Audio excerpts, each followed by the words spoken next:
Welcome in, everybody. Today is Thursday, February the 6th. I'm always puzzled by the day, aren't I? It just seems like it was February 1st yesterday. Keeping busy, staying out of trouble. Time flies. Welcome in, everybody, and hopefully everybody can see and hear me okay. Let me just double check a couple of levels here. That looks good. That one looks good. Okay, so today I got another build planned for you, and this one, got a little dust on this box. This one is going to Michael. Michael's out in Michigan. I don't need this note to myself anymore. And it's kind of a monster build, about a $2,000 computer build today, maybe $2,100, depending on rebates and things like that. Very similar to yesterday's build, except we're using a different speed of RAM and more of it. We're also utilizing a 9900KF processor. That processor has no built-in GPU, so that saves you a few bucks if you don't want to use the built-in GPU and you're going to go with discrete graphics. Why buy the K when you can save 30, 40 bucks on the KF? And let's see, we're using the same cooler, the same graphics card. We're going to use a different power supply. We've got the EVGA G50G Plus power supply. And we're using the 970 Evo Plus, which I believe we used in yesterday's as well. That's the 9900KF i9 right there. And again, same graphics card right here, same GTX 1660 Ti, and the motherboard is the Z390 Aorus Pro instead of the H370 HD3, which was on yesterday's build. But other than that, same optical drive, same case, same cooler. Yeah. So welcome in, everybody. Thanks for joining me today. I see a contribution has just come in. Who was that from? Peter Lightcox contributed 20 pounds. He says, thanks for being you. Hey, Peter, thank you so much. Always a pleasure to see Peter and talk with him, as well as all my friends here in blue and those of you who I have not yet turned blue. Let's see. What else was I going to tell you about?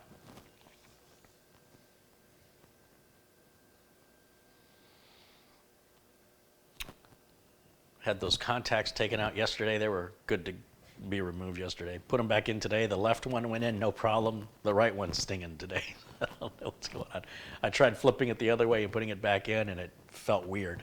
So I must have them in right. This whole learning curve with these contacts is very strange. I just got off the phone with John Zenos. We're talking a little bit more about the Zenos G3 build, and I do hope to get back to that here in a couple of weeks once I get caught up with paying customers. John's as excited as I am to see that thing boot up and be fully assembled booting up. We've obviously got it already booted up. We just want to make it look pretty. The build yesterday, we had an issue with the Heaven benchmark sort of becoming minimized randomly. And so last night I did a clean install of Windows. Put on the NVIDIA driver, the latest one. Used the Uncle Carrie's Windows 10 optimizer and loaded the Samsung Magician and NVMe driver, and then put the Heaven benchmark on, and it ran with no problems. Then I connected it to the network, and I got the first round of updates, not the cumulative update, because that's a second round of updates. After that first round of updates from Windows 10 1909, the Heaven benchmark, upon running again, would start to minimize itself. So there's something in that first round of updates. I don't know what it is, but it'll be interesting to see if we recreate it here on this build. At this point, it could be a difference in the NVIDIA driver. I haven't tried a series of NVIDIA drivers, nor have I started doing the updates manually one by one until I figure out which one's causing it. It's not that important to me. I suspect we're going to see the same behavior here, so for that reason, I will not run Windows updates on this build. When I get Windows 10 installed on it, I'll do the same thing. I'll put the Samsung Magician, the Samsung NVMe, run Uncle Carrie's Windows 10 optimizer, then I'll run the Heaven benchmark with the latest NVIDIA driver installed, and I think you'll see it'll perform fine, and then we'll hit that first round of Windows updates again, And upon reboot, we will run the Heaven benchmark again, and you'll see it start to minimize, I bet. So it verifies to me there's nothing wrong with the hardware. Nothing's wrong on my side. There's some issues. I know some people have a broken search bar with Windows 10's latest update, and that's an easy fix that I talked about yesterday. And I think it's even in the video notes or in the comments of yesterday's video too. But what a shame Microsoft is. These aren't showstoppers. I was kind of surprised that Microsoft's search is used by so many people. I use search in Outlook. Like when I'm looking for an email from somebody, I have, 20,000 messages in my Outlook. So the search within Outlook is a lifesaver, but I have never ever used that search down by the start button. Like all my files go into specific folders, and they're all alphabetized by listing or by date, or by name or by date. They'll be in ascending or descending order. I don't know what everybody's using search for, so I'm surprised at the number of people that are complaining about the broken search window after this Windows update. I'm further surprised that Microsoft didn't catch it, but furthermore, just the sheer number of people that are using it. Like that many people just save files willy-nilly and have no idea where they put them. I guess I'm old school. Back in the day, you made a folder, you put your stuff in it. You had other stuff, you made a separate folder for your other stuff. If that stuff was related to the first stuff, you made a subfolder in the main folder. Everything's exactly where you leave it. So maybe you guys use it in a way I don't know, but it's kind of shocking to me because I don't think I've ever used that search one time. But my Outlook search, definitely. Yeah, I live and die by that. Saves me a lot of time. Let's see. Let's take a look through the comments here.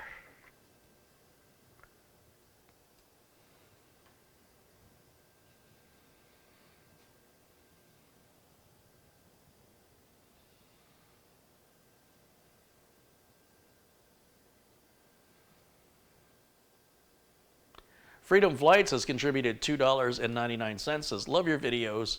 Keep up the great work. Hey, thank you. Anything computer or Windows related said, are the new CPUs able to have 32-bit Windows on them? Yes. Although why you would want to do that, because you can only have a maximum of 4 gigs of memory.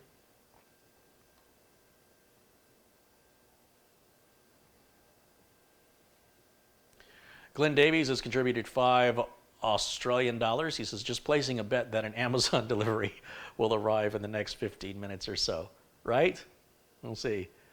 Gary Tatum's contributed $20. He says, I wanted to sneak in a contribution before work. It's my last night, and then it's the weekend. A weekend for you, huh? Right on. Well, thank you, Gary. Thanks to all of you for contributing. Some discussion in the with the mods. Mods, please don't. You guys need to be supportive of each other, okay? If anybody's got a problem, please bring it to my attention. I don't see any problem with what was done here in the chat recently.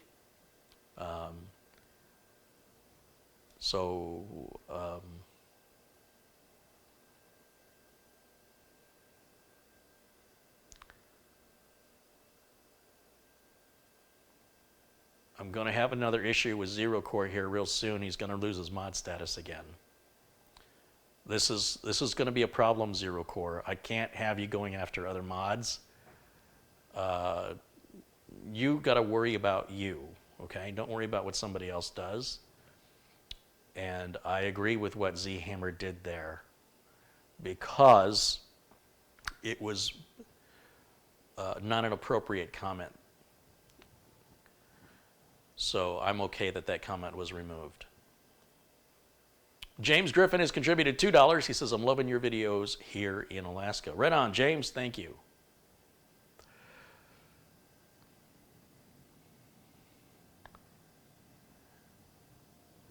Peter Rainier says, hello. Hey, Peter, welcome in.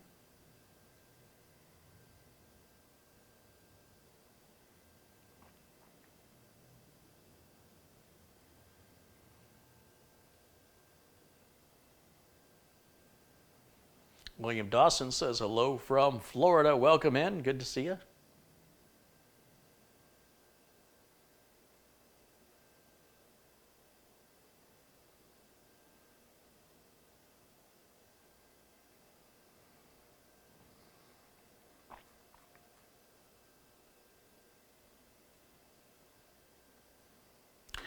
Okay, I think I can get started now. Let me just change my screen over. That looks good.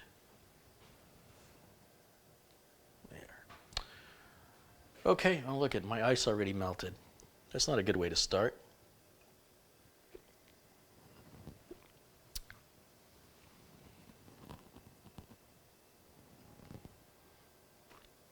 John Craig says, I'm late again. Do I get a tardy slip? Nah, you're the teacher's pet. You'll be fine. Just don't bring me an apple.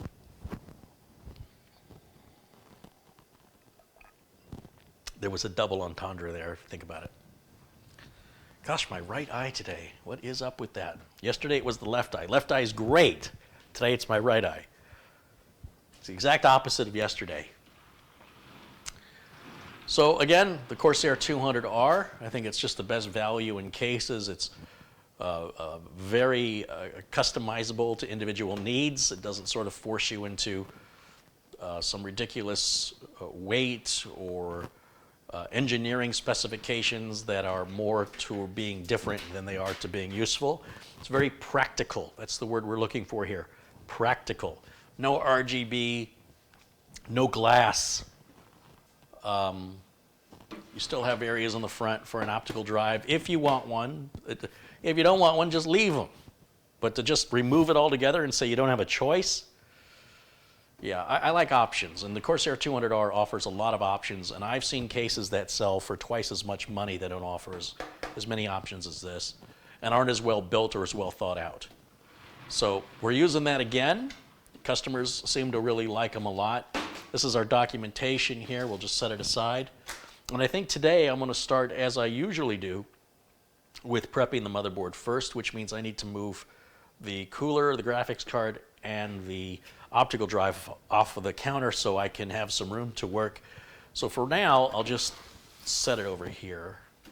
We'll set the cooler aside. We'll need that a little bit later. The optical drive and the graphics card, we'll do all that a bit later.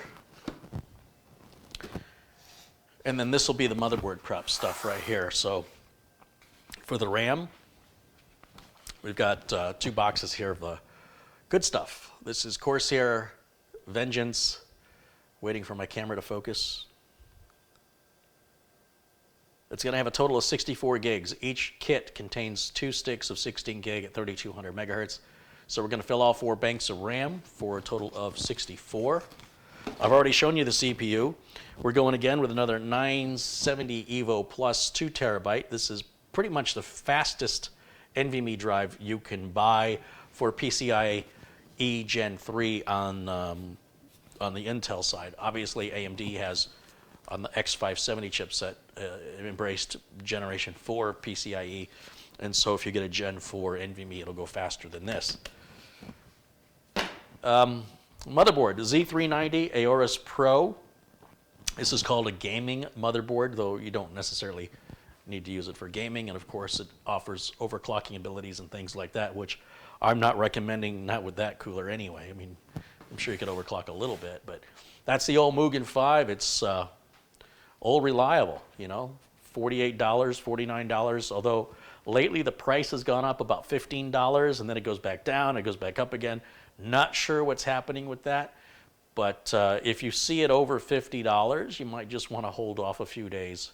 If you're buying from Amazon in the USA, the price does seem to fluctuate every few days. So if you hold off a couple of days, you might save some money if that's important to you. Rob Gurley's contributed $5. He says, great to be with you once again. Right on, Rob. Thanks for joining me. It's Stephen Bernstein. Welcome in. Lou Greeny and Vern Mahorney, as well as David Ice and Brett Hibbs. Hello to Bruce Key and Rain One Full and Ghost Shadow, Cosmo, Carlos J, Anime Productions, Ian Scott, Johnston's. Are 200 stocks still getting low? I don't think so. Everywhere I've seen, everywhere. I shop primarily at Amazon and at Newegg, and they've been in stock for about 2 months solid. So it doesn't appear that there's any inventory issues now. But the price did go up a bit, $69.99 or $75. It's still worth it. Still a bargain. Hello to Jonathan Fazani and Yvette Bergmans, Robert Peterson, Dave Murray, welcome in. Dave watching us from Bonnie, Scotland. Z-Hammer223, Geo Johnson, John Williams, Lurcha Kiss and Matthew Barnes, Wilhelm Gordon, Mats Olaf Rickardson's joining us, and hello to everybody else there. Reverend John O'Toole and Eddie Sawyers. Welcome in, guys. And then a contribution just came in now from Director Random. Contributed $15 and says, hey, Carrie, just ordered my 970 Evo M.2 on Amazon to replace my 1 terabyte mechanical gaming drive. Love watching your videos. Hey, thank you, Director Random. I'll make sure you're moderator here. Hello to Planet Cryos as well, and ANS PC Repair.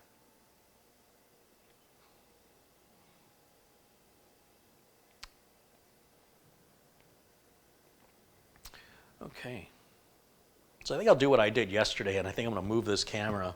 We'll bring it right up close here so we can get you nice zoom-ins on this process. So hold on. We're going to go for a little ride, guys. Oh, it's going. It's heavy.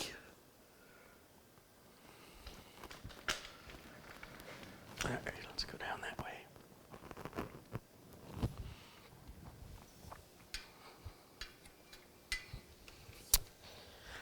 See if that's going to work for me. Bring it down. There's half a dog. Just what you wanted to see, half a dog. Let's try that and see if that'll work for us.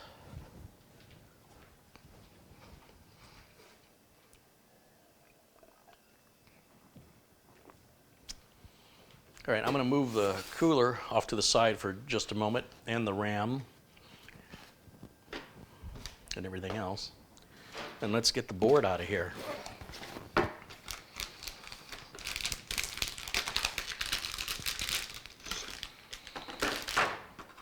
Go faster sticker.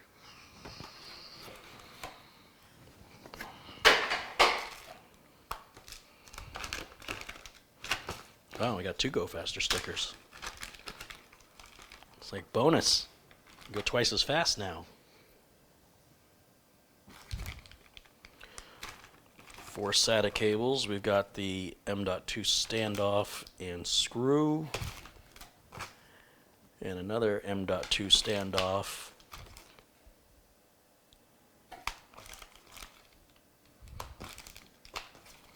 and screw. The driver disc is there. We'll just put all the rest of that. Right there is good enough for now.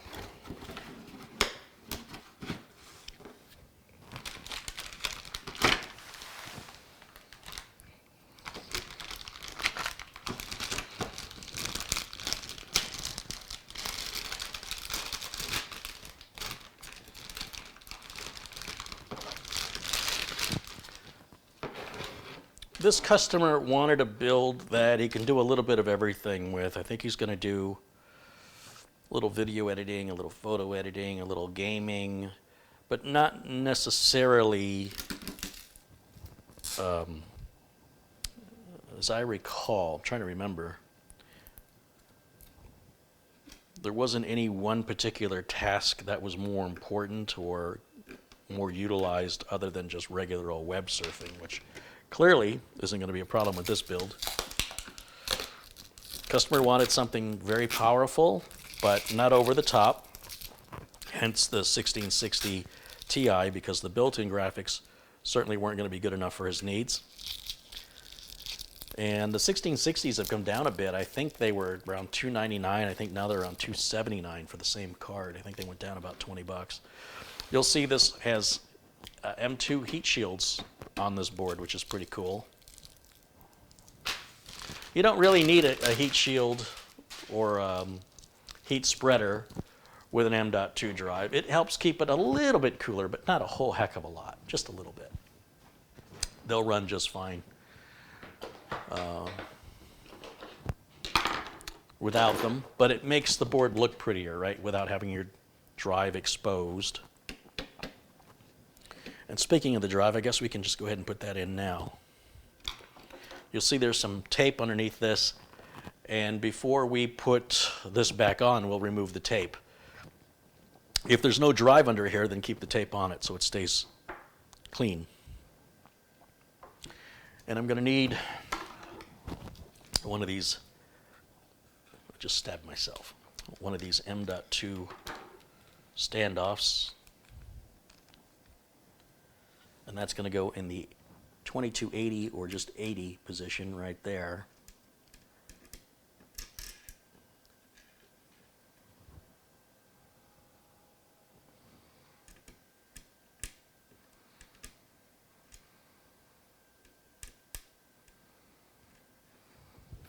See if I can turn this and you get a better look at what I'm doing. Let's see here. Go this way.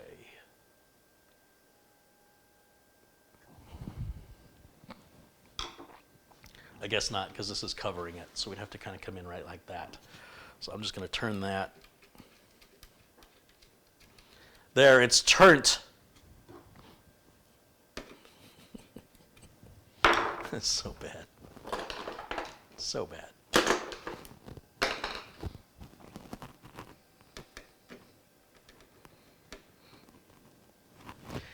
And I think I want to go ahead and put the other M.2 standoff in here because they're so easily lost. When this customer wants to add another M.2, I don't want to get that email going, how do I secure it? I go, well, it's in the... Oh, I guess I don't need it because this will share. There's already a standoff right there that's going to share in the 80 position the same screw that will hold the heatsink in place. So we're good there. What's the other one for? I guess if you wanted to put a shorter M.2 drive in, I suppose. Okay, good to know.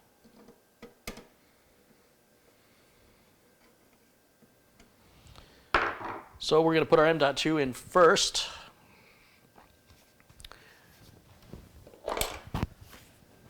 So here's the box. Let's get that opened up.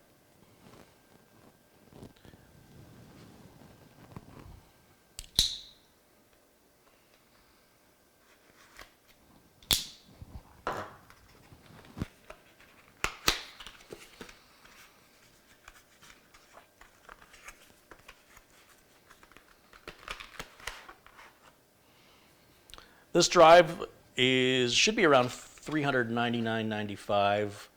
I've seen it sell just within the last 2 weeks for $573 on Amazon. I would never pay that kind of money for that. $400 is a fair price for what it is. And then we're going to put that in on an angle, just like that. And then I will find the little screw that came with, and the standoff is in its own little plastic bag here. And we'll get that out.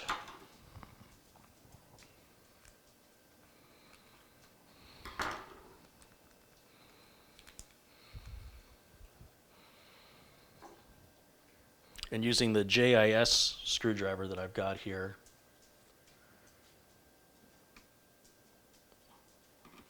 we'll just place that screw into the top of the standoff and just snug it up. No reason to over tighten it. No benefit to that. Now we can peel the tape off the bottom of that thermal contact pad. And you'll see there's a little tab sticking out here, and it's going to slide into a little slot above.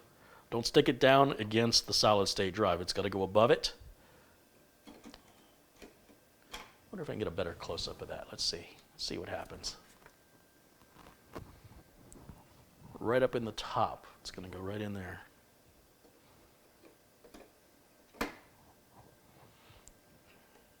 And then set it right over.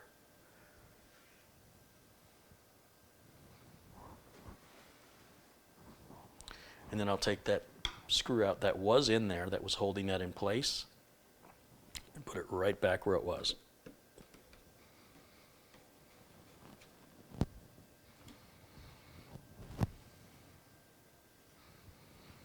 And that's our M.2, 2 terabyte storage installed, ready to rock and roll. And I don't want to get these bags mixed up, so I want to put these back in here. I don't want to lose them. or accidentally throw them away because they look empty.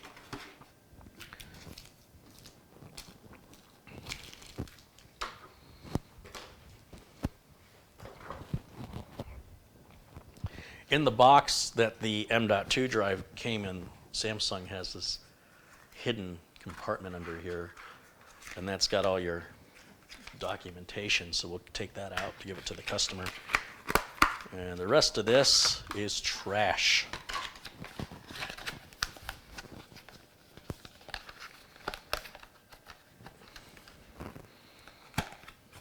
I like my trash to look nice.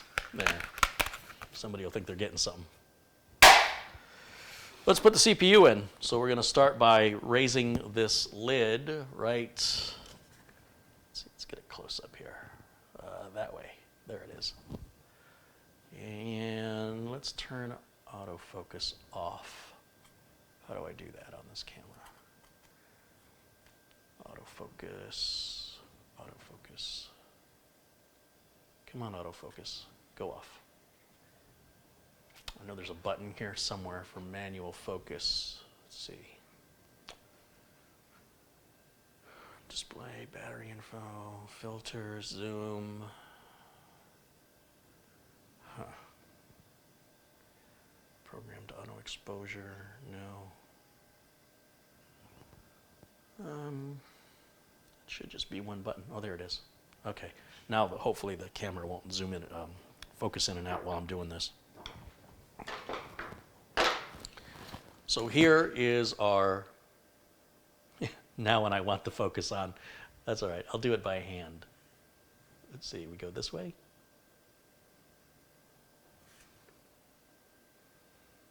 There it is, 9900 KF. You know what, I'm gonna put autofocus back on for a minute, and let's zoom it out while I get it unboxed, and then I'll zoom back in. So there is a big sticker on one side with all the information, and a little tiny label on that side. So that's the side we're going to cut because it makes it a lot easier to get into the box. Let's get that opened up. This is actually the first build I've done with a KF CPU. Like I said, it's really no different other than it does not have a built-in graphics card. There's our Go Faster sticker with the documentation, which will go to the customer. And on the flip side, we can just slide the CPU out.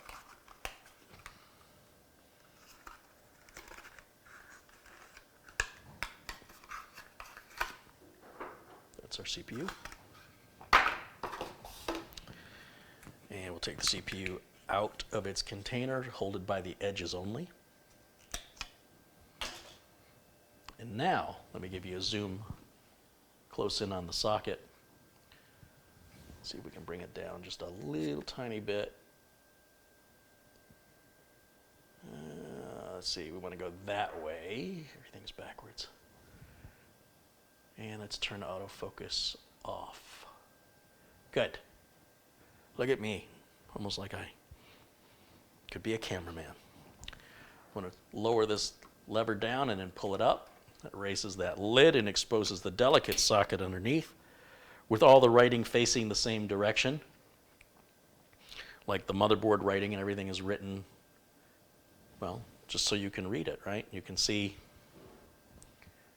right here, if I can get the angle right. I want it in that direction. There is a little cutout in the corner, which you might be able to see if I can hold this in the right place. There's a little notch on both sides. This will only go in one way. What I'll do is I'll just gently put this in the socket by finding the corners. There's also a little gold triangle down there that matches see the white triangle on the board and the gold triangle on the CPU? And I'm just going to gently lower it. And it should just fall right in there. And I can grab the edges and try and twist it, and I can see it's in. I'm not putting any downward pressure on it. It's when you put the downward pressure that the pins are kind of laying underneath it. I can't get my hand in there. I'm too zoomed in. But basically, it's when you lower this lid back down and you push this lever, which now has a lot of pressure on it. Trying to see if I can get you a better angle here. So that goes underneath the screw, and as I push this down, this lever's got more pressure on it now. It's going to push that CPU down onto those pins, and then this plastic lid should pop up on its own. I'll place a hand right up on the I/O shield to hold the board in place, and here we go. You'll see that just barely popped up. We'll take that, and we're going to keep this. Do you know why we keep this? It tells you why.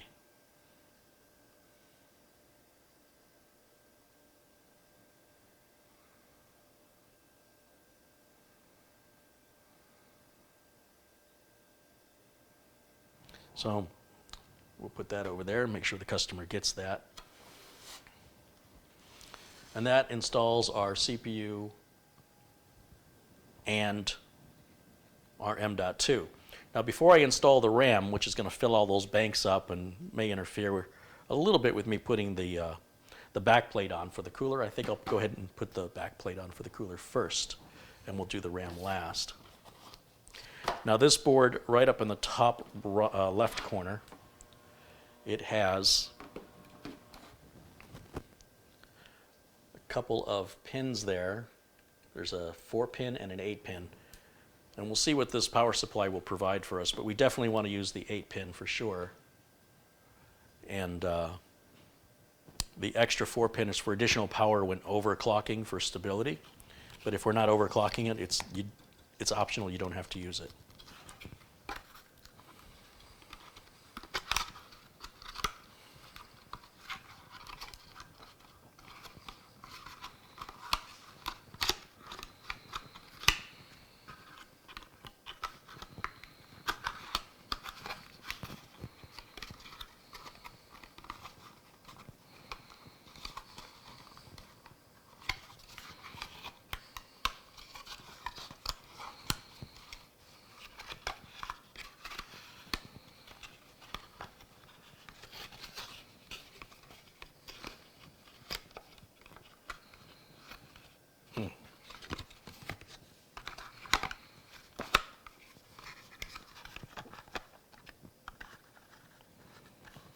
Doesn't matter. It's all just going back in there to be thrown away.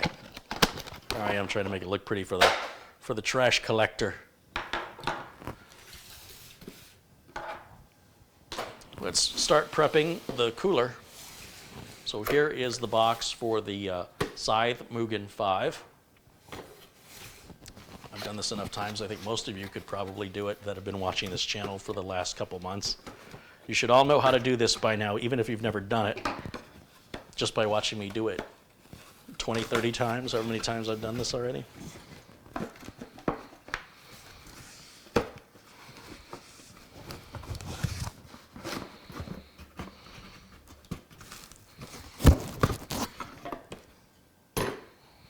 Nothing else in there.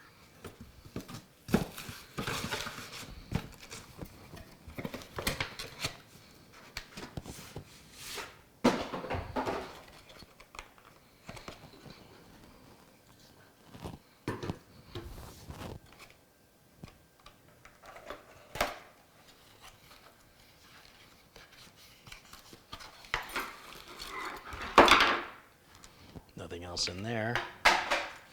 Documentation.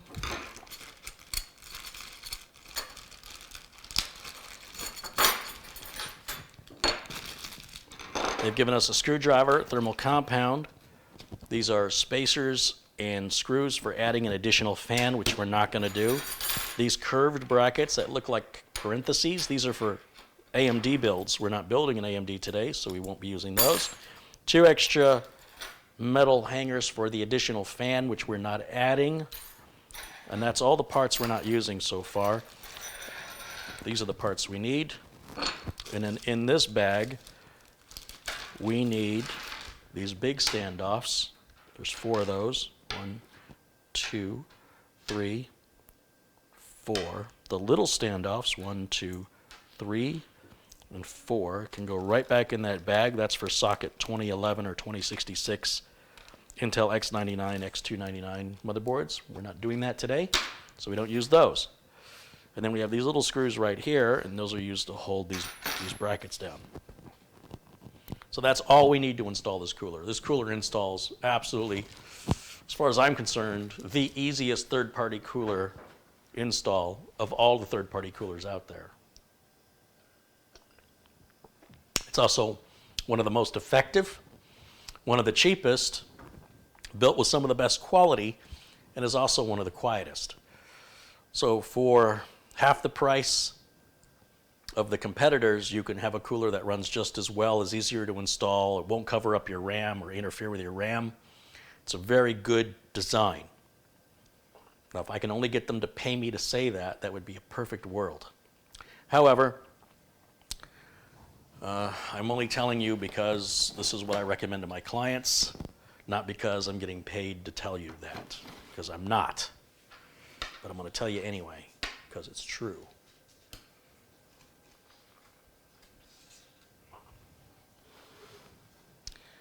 I'm going to start by putting on the back plate. The back plate has some foam on the back of it there.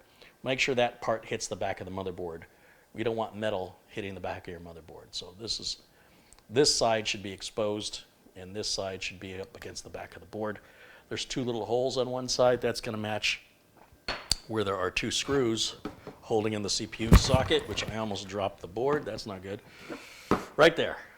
See those two screws? How about now? Line up the two holes with the two screws.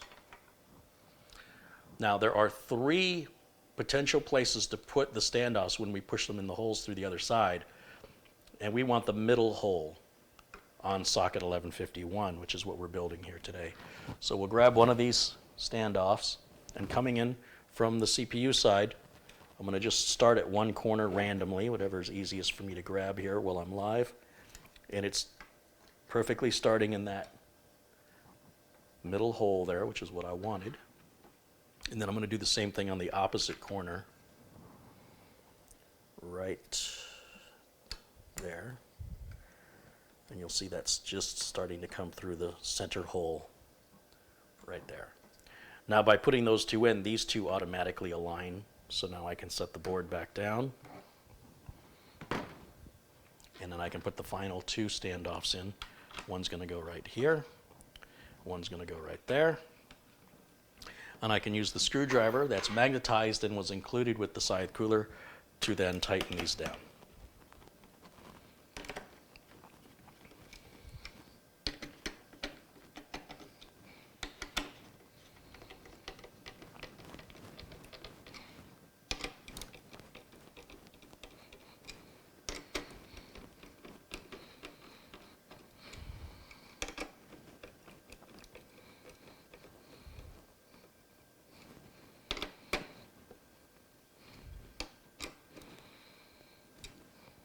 You want these to be tight, but you don't want to crush the board, so it's kind of something you just kind of feel for.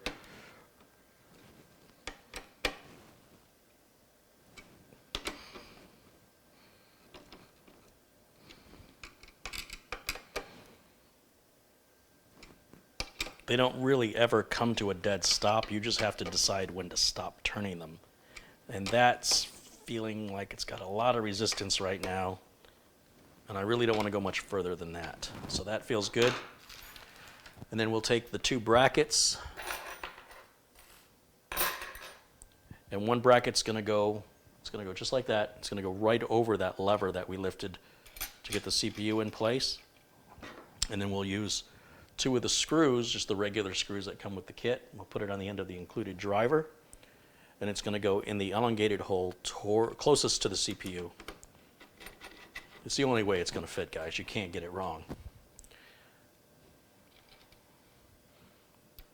The screw should be located in the same place on both ends. It's not like one's going to be up and one's going to be down. And then you can turn those till they come to a complete stop. Then take the other bracket and put it on exactly opposite. Right? So they face each other. And the screws again go into that elongated hole at the end closest to the CPU. See if I can get you a little close-up of that. You see I leave it loose so that I can still move the bracket around easily to get it to align. You see how that's elongated, the holes? So it can go at the top of the hole or at the bottom of the hole. And we're going to go at the bottom closest to the CPU, just like that.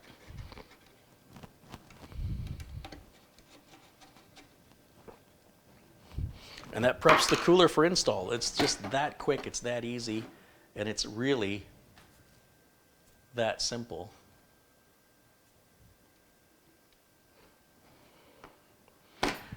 Now I can put the RAM in, certainly no reason not to. So we'll open up all these retention brackets here. And we can start by opening up this RAM. Let me move this stuff out of the way.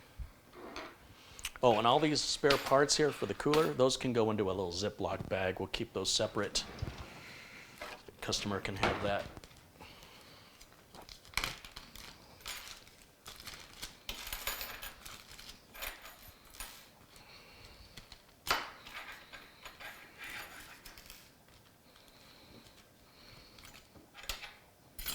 Yeah, and we'll throw the documentation in there too.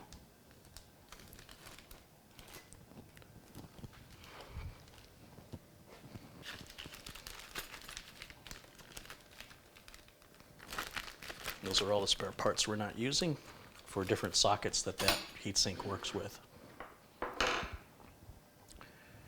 So, RAM.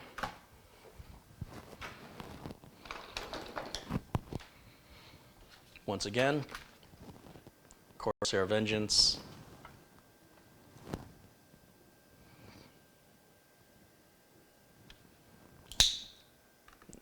No RGB.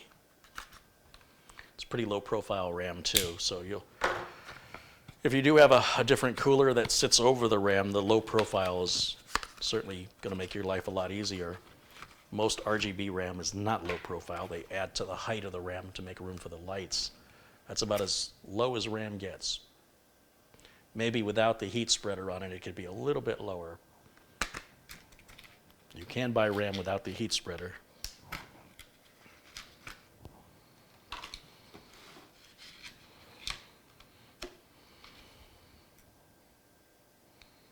There's always a little protective tape over the company logos.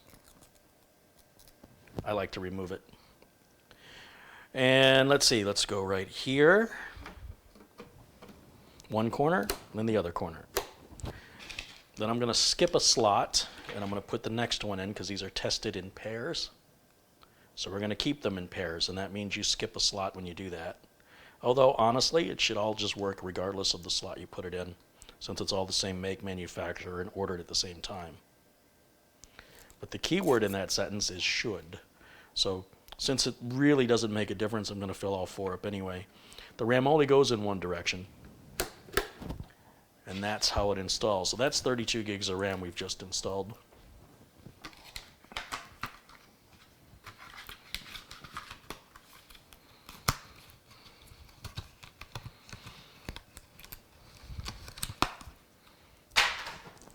And now we get to do that exact same process one more time with the other two remaining RAM modules.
Last one.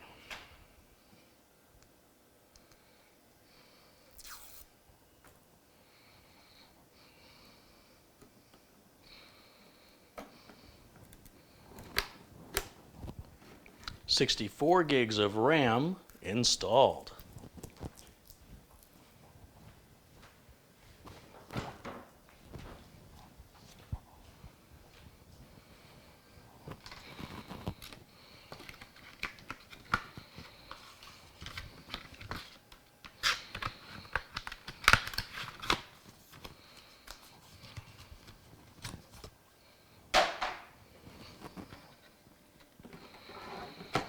And that's the fully prepped out motherboard. RAM, CPU, storage, and the cooler mounting mechanism is in place and ready for us to put the cooler on. I don't want to put the cooler on yet because, as I mentioned, I got to get into this corner for the 8-pin power connector, and there's also a fan header right up in there. And if the heat sink's in place, it's huge and it gets in the way of accessing that.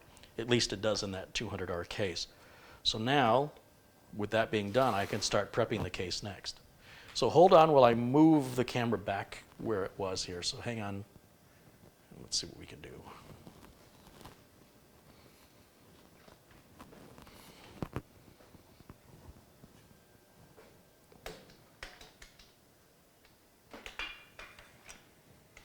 Yikes. Hold on a minute, guys. I have to make an adjustment. There it goes.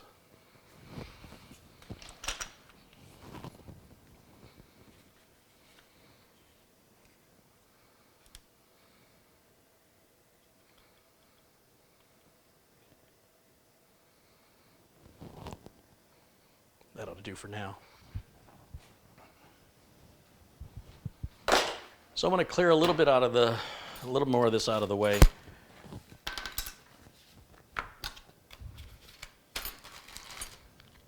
Set this over here for now.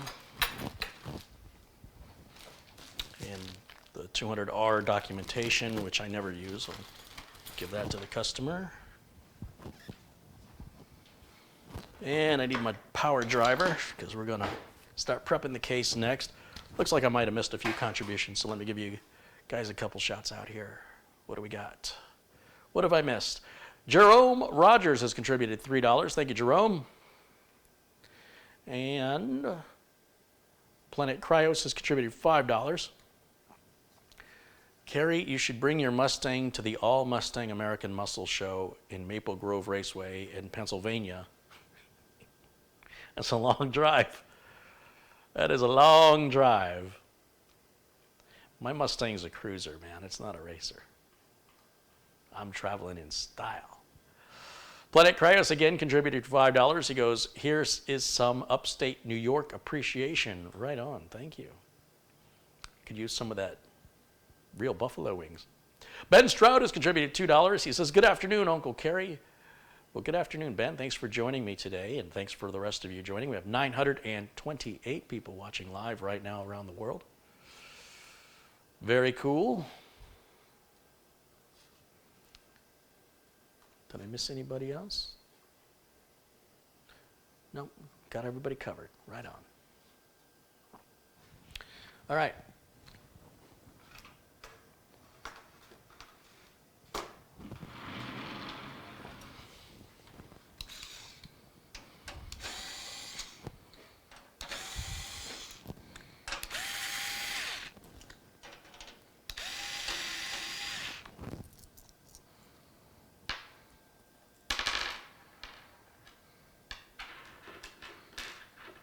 Save those for later.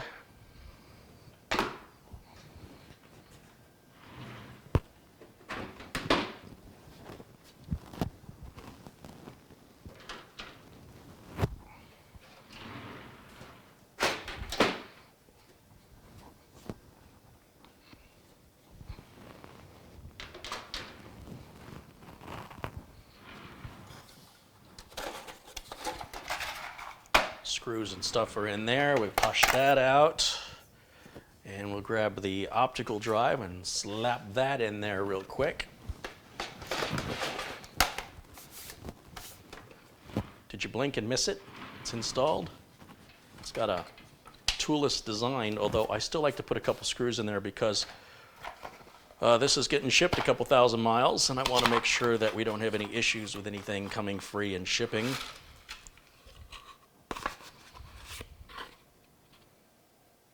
Is that empty? Yeah, I got it all. We don't use these screws are for adding an extra fan to the front. These are extra standoffs we won't use on this build. And these are motherboard screws. These are the optical drive screws, and these are for additional fans. For example, on the side panel or on the top or on the bottom, they give you a bunch of extra case fan screws, which we're not going to use. They're completely unnecessary. And then they give us some nylon zip ties, which we'll use here soon enough. So those are the coarse screws. These are the fine ones. And there's just a place to put one screw in the bottom front and on each side, the bottom front.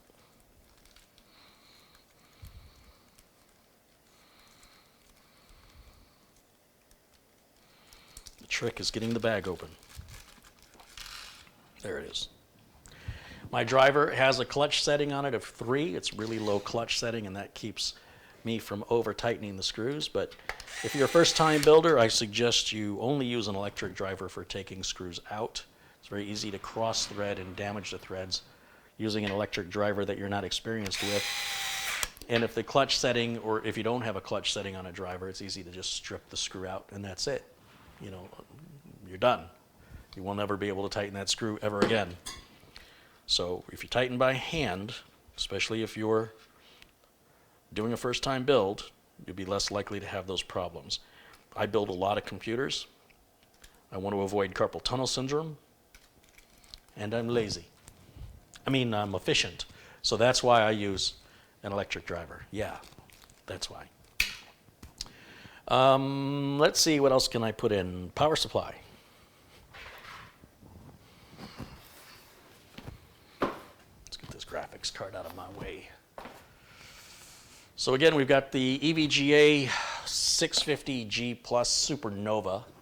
This is also 80 plus gold, right? Yeah, it's gold, just like that GD series. Let's see what color screws we get in this one. Do we get silver ones? Do we get weird, funky video cables like on the GD series? Let's see what's in here.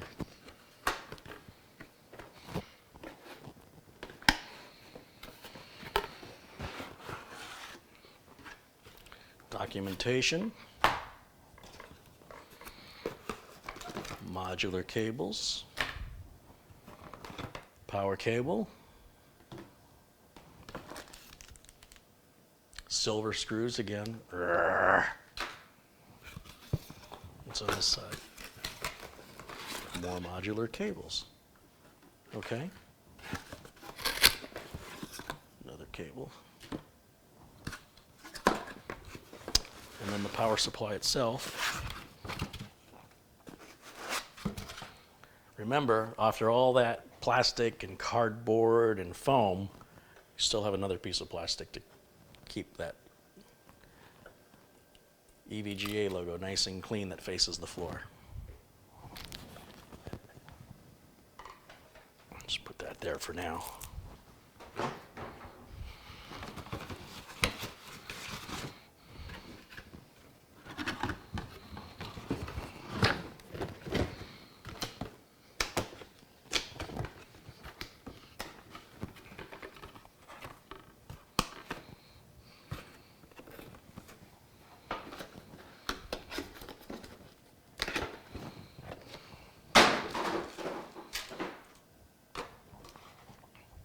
I'm quickly running out of room on my counter. Power supply with the fan facing down. I'm going to press it underneath this metal lip and put it flush against the back of the motherboard tray, and then I'm going to slide it up against the back here. Right down here, watch. And now I'm going to put a screw in each corner. But I want to use black screws, which again, as same as yesterday, I like to use the black screws. I don't know why they send you a black power supply with the silver screws. It doesn't make any sense. I don't know what's going on over there at EVGA. I don't know if anybody pays attention, if anybody cares. But they're cheap. You can buy a big old bag of these black screws. They're standard computer screws on Amazon. This exact bag of screws is in my Amazon store in the video notes below this video.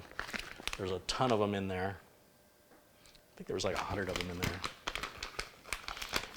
1, 2, 3, and 4 is all I need. So you can see, if you buy this bag and you only need 4, it sucks, right? Because what are you going to do with 96 more of them?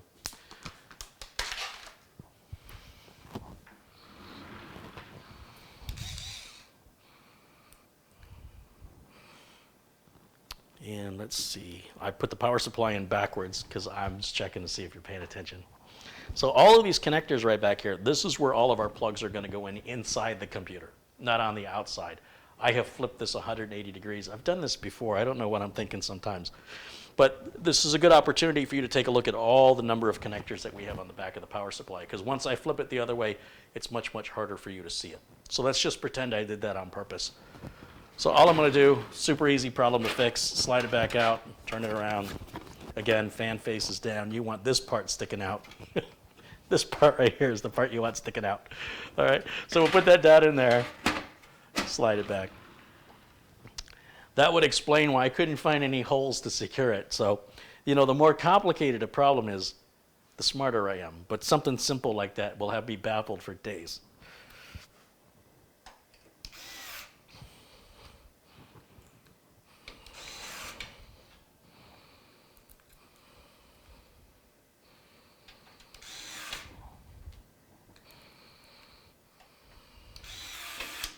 You see, a lot of computer parts will only go in one way.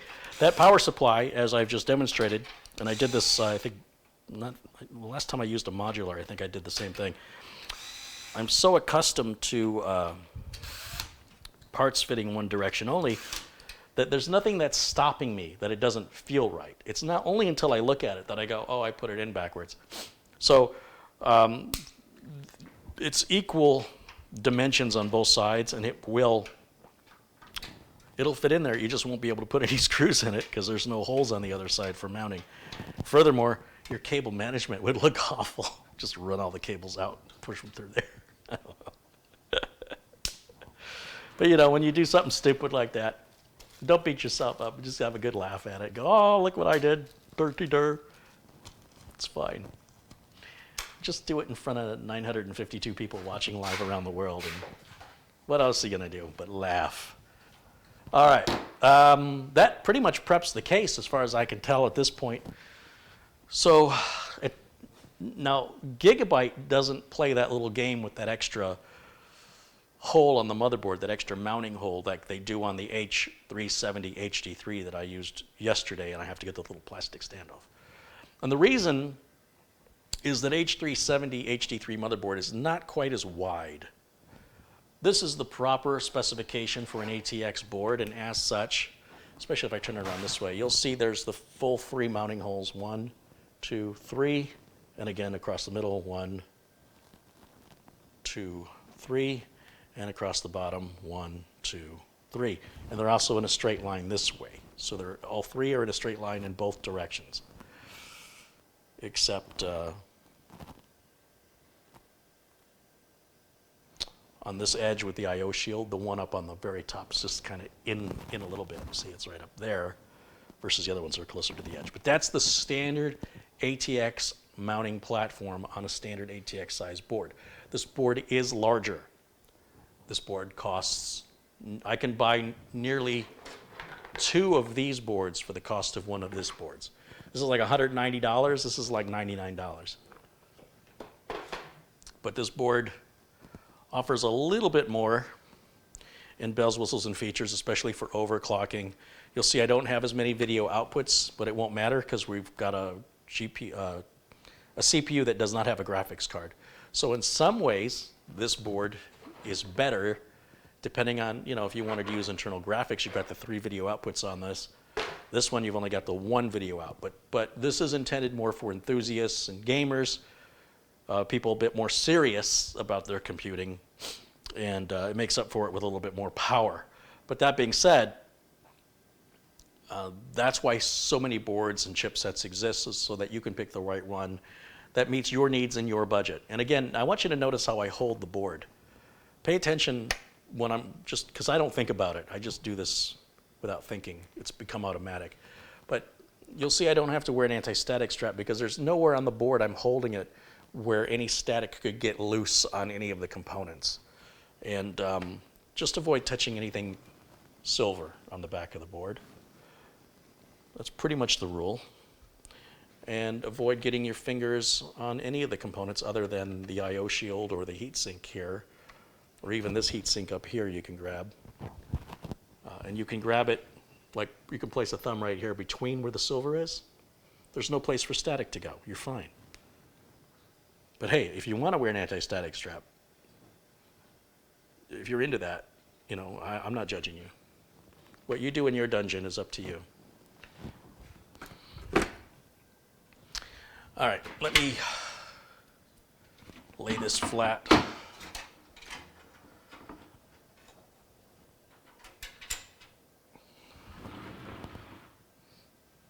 Now, all the standoffs are pre-installed in the Corsair 200R in the exact place that we need them to be. That's the ATX standard. That's what the board meets. That's what the case meets. So there's really nothing we have to do special other than take the board and lay it down in here very gently. Find a place to grab it where you're not touching any of the metal parts. And we're going to set it in. Now, the I/O shield is already built on this board. And you'll notice the I/O shield here is black versus silver like it is on the cheaper boards. And it's already attached versus the silver one that you've got to put in manually on the cheaper board. So these more expensive boards make the install a little bit easier. In fact, it just fell right into place there. The center standoff has a post, and that holds the board in for us. And there's nothing I need to check for alignment here, because this, again, is a part of the board, and that makes your install a lot easier. You'll see sometimes when you buy these cheaper parts, when you're looking to, you know, what's the cheapest computer I can buy, will often be one of the most difficult computers to put together. So if you could spend a little bit more money, you'll have a much different building experience. Now, there were a total of 9 mounting holes, as you recall, and as I mentioned, one of them has a post, so that means we need 8 screws. 1, 2, 3, 4, 5, 6, 7, 8. And the rest of these screws can be used for adding 3.5-inch drives or other hardware to the case later on. And that's why the customer always gets those extra parts. Now, again, I would strongly advise you to tighten all your screws by hand, especially when it comes to the motherboard. When you've been building, I don't know, a lot of computers, and it's up for you to determine what a lot means, that you've established a feel for your tools and the process, and you want to speed it up a bit and use electric tools like I'm doing, you're going to have to use your own judgment on that, but I wouldn't start with it for the reasons I've already mentioned earlier.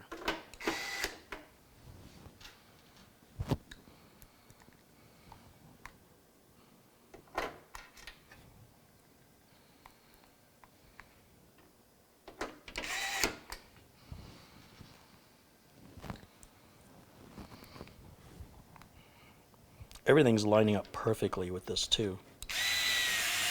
I'm not having any misalignment, and it just fell right into place. I know you guys have seen me on other videos struggle to get the board in correctly, or have to wiggle the board around to get all of the mounting holes to align with the standoffs underneath. But this one, just like a glove, fits right in there perfectly. This is the last screw, and now we can set this back up on its feet, and you can see what that looks like. Ta-da! It's pretty easy. Pretty easy stuff, guys.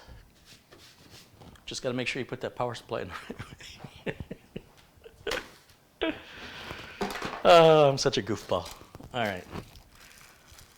Let's take all of the documentation and spare parts I've got so far, and we'll just keep that right in the board here, or in the motherboard box is what I mean to say.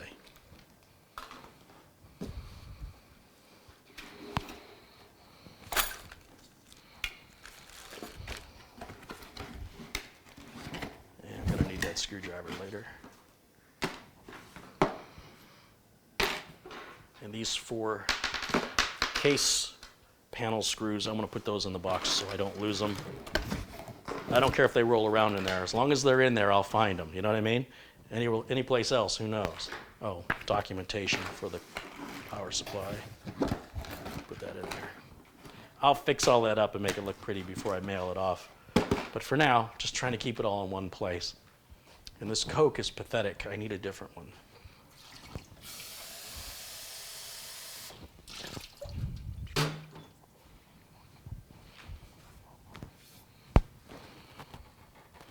Aha, I found one.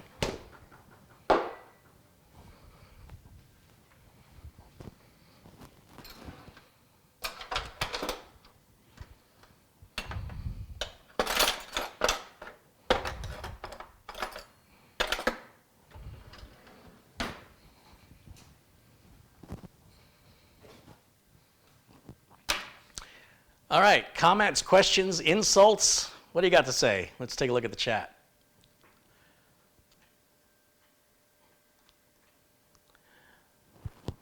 Kaka Pepe has contributed 20 Canadian dollars. Says, Carrie, I genuinely love you. Well, thank you, Kaka Pepe. There's nothing more like Kaka Pepe that shows love than Kaka Pepe.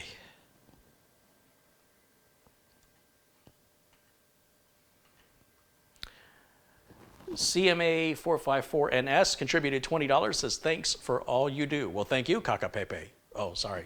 Thank you, CMA454NS. It's a nice contribution, and I appreciate that from both of you guys. Michael Danes contributed $5. He goes, Carrie, you are the man. No, you're the man. I'm in a silly mood today. Did I miss anybody else's contribution? Let's take a look and see.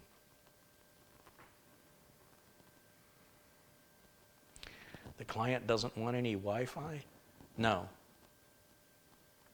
But the client can easily add Wi-Fi either with a card or through a USB adapter pretty easily. Irving T's contributed €2. Hey, thank you, Irving. Luke Greeny has given me an LOL. Don't encourage me, Luke. Carrie, have you built anything in the 100R? Yes, there is a video up, one video up with a 100R, and I'll never use it again. And that's why it only happened once.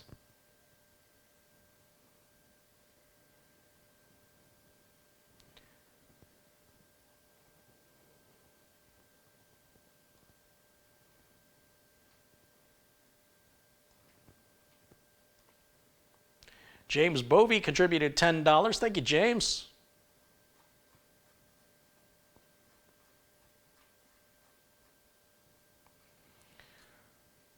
Rushbiter 2112 says you make it look easy. You know why? Because it's easy. It really is. Sometimes it's so easy I don't even really pay attention and I make stupid mistakes, and then people on the internet go, ha, he made a mistake. You know you're good, right? When people are pointing out every little tiny little error, right? That means that they're watching with such a sharp eye that any excuse they have to point out anything, if I misspeak, I mean, they're holding me to a very high bar. So I suppose I should be flattered by that.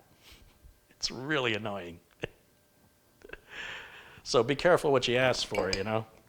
When people regard you as being good, when you make mistakes as human beings do, they come at you with sharp knives to make sure that you're aware of the mistake that you made. Because this is the internet, where there are never any mistakes. Everything is always 100% accurate on the internet. But these videos, and I want to remind you, these videos are live and unscripted. I'm making everything up as I go. I've basically been doing this for nearly 30 years, and I thought, well, first of all, many of you said, why don't you go live? And I said, that's never going to happen, because you guys attack me constantly. And then I went live, and now we've got 1,000 people watching. So that's how that happened. So let me tell you what else I'm not going to do, so I can turn around and do that next. MCRN Orbitals contributed €2. Your kitchen is a computer lab. Keep it up, sir. Thank you. First of all, a lot of people think it's fun to tease me about working in my kitchen, so I suppose I should work in the bathtub, or perhaps in my bedroom with make sure my bed's made. The point of these videos are to show that you can do this easily at home. And last I checked, everybody who has a home has a kitchen in that home. Otherwise, it's a shed. But if you work in your home, The best place, in my opinion, to build a computer is in your kitchen. And since I'm trying to make videos for home users and not for corporations, I'm trying to show you how you can follow along in a similar manner to what I'm doing, using a similar room in the house. But perhaps one day I'll sit on the toilet and do it, and we'll see which one you guys prefer. I will say the kitchen's often very well lit in homes. There's usually not a carpet floor on a kitchen. That's not a good idea to have a carpeted kitchen floor with all the spills and things that happen in a kitchen. So it's a natural anti-static environment. There's usually large counter space or at least a table to work on. And you want a big area to work on. You don't want to work on your desk in your room. It's too narrow. It's got other stuff on it. So bring it out to the kitchen table or kitchen counter, like an island like we have here. And put something down to don't scratch it up. You know, be careful. Here I've got the little Lazy Susan here, the rotating table. You pick these up pretty cheap on Amazon. It's in the link below the video. And you can do this yourself. I don't care if you're 13 or 93.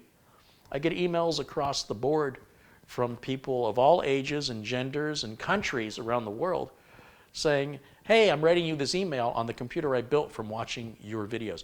And that's what I'm trying to do here. I'm not trying to build quickly. I'm trying to build and explain to you what I'm doing and why I'm doing it and get you enough close-up shots when possible so that you don't have to go anywhere else. You don't have to go, well, I was able to get this far with Carrie's video, but now when it comes to the cabling, I have to go somewhere else. Now, on many of my live videos, especially when I don't have a camera person, it's not possible for me to do both. And so the cabling shots have been done in the past, and they're the same exact shots in every build. So you need to only look at some of my other builds for that. And we'll separate those out in quick tips, by the way. I'm going to break up one of the build videos just to the part you may need to be stuck on, right? So for example, installing a power supply or installing RAM or installing a CPU, just break those out into little quick tips. Installing the front port header, power switch and reset switch. So you don't have to search all the way through a video. That's on the to-do list. But primarily, if you're following along with me, you shouldn't need that if you've been watching my videos. If this is the first video you've seen of mine, I'm sorry. But if you watch some of my previous videos, there are those close-ups. Even going back to the 2013 builds, today the build is no different.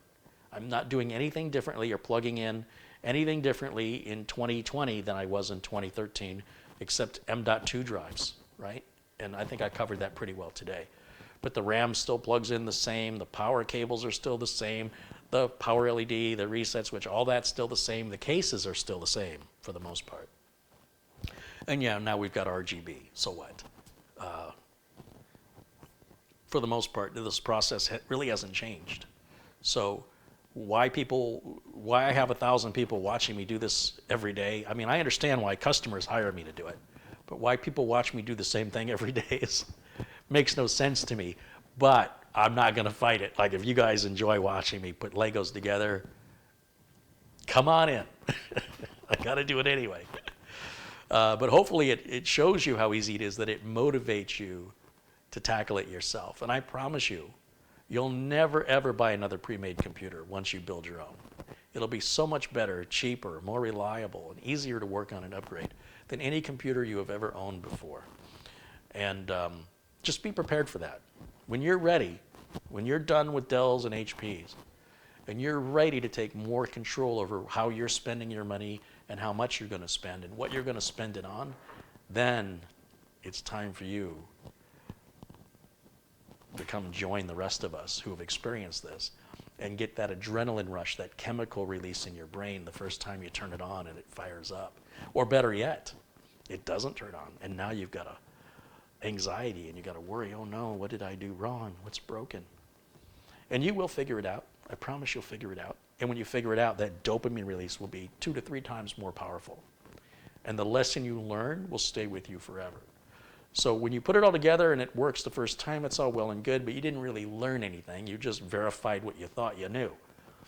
When it doesn't turn on, that's where the diagnosis comes into play. That's where the emotions and the fear and the anxiety come in, and then that's where the big dopamine release is. And then you can go smoke a cigarette afterwards and take a nap. Andrew Brockington's contributed $5. Say thank you, Andrew.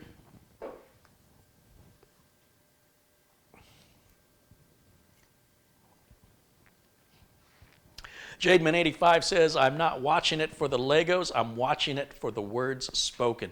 You know, I do hear people say that they like to listen to the broadcast. They'll start the YouTube video and they'll be working and just have it playing in the background.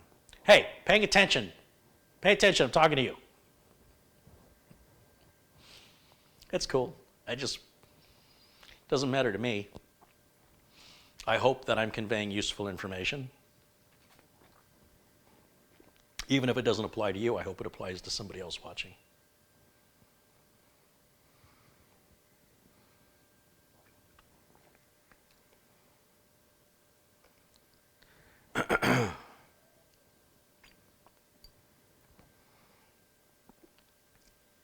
Rick Hubbard's contributed £3.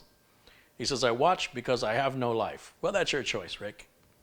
That's your choice. We're glad you're here, though.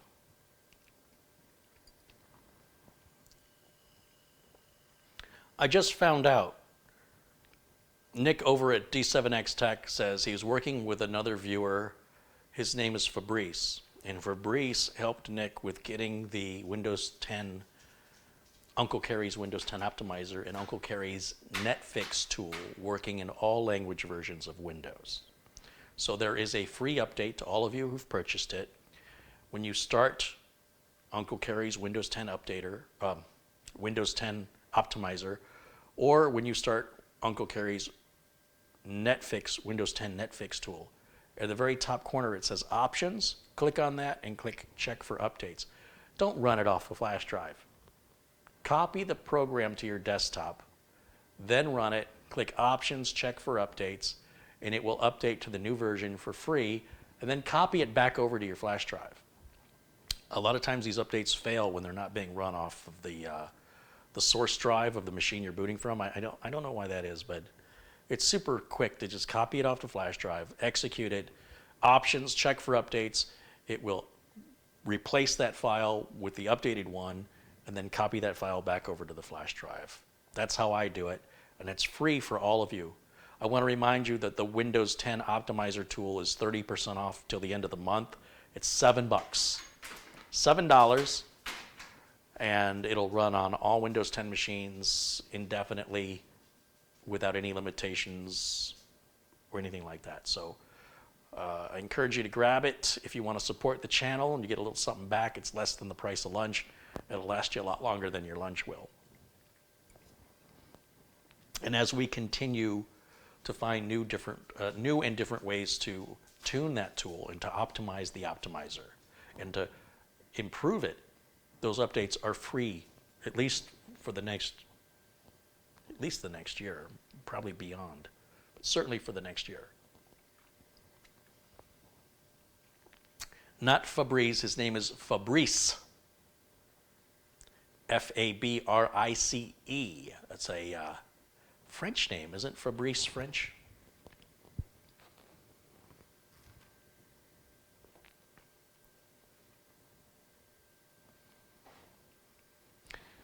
What do you eat for lunch and dinner? Pizza. Just pizza. What else? More pizza. What kind of pizza? Every kind of pizza. Thin crust, thick crust, Sicilian, Italian, whatever. It's pizza.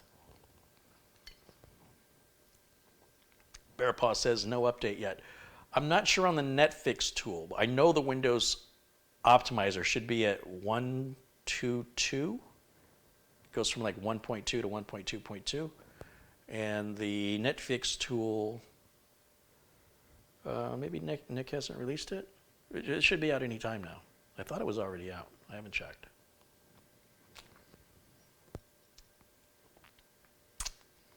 You love pizza. Oh, love is a strong word.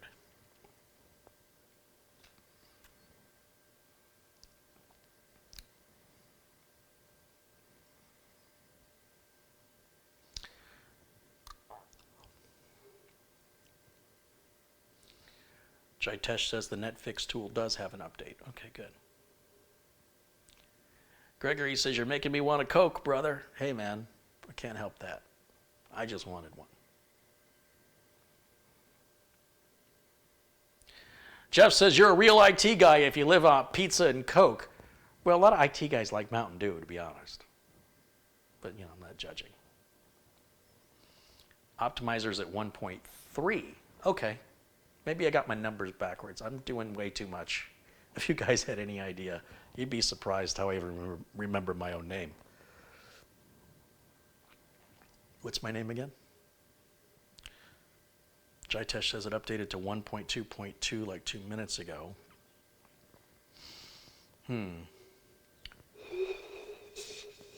What kind of Levi's do I wear?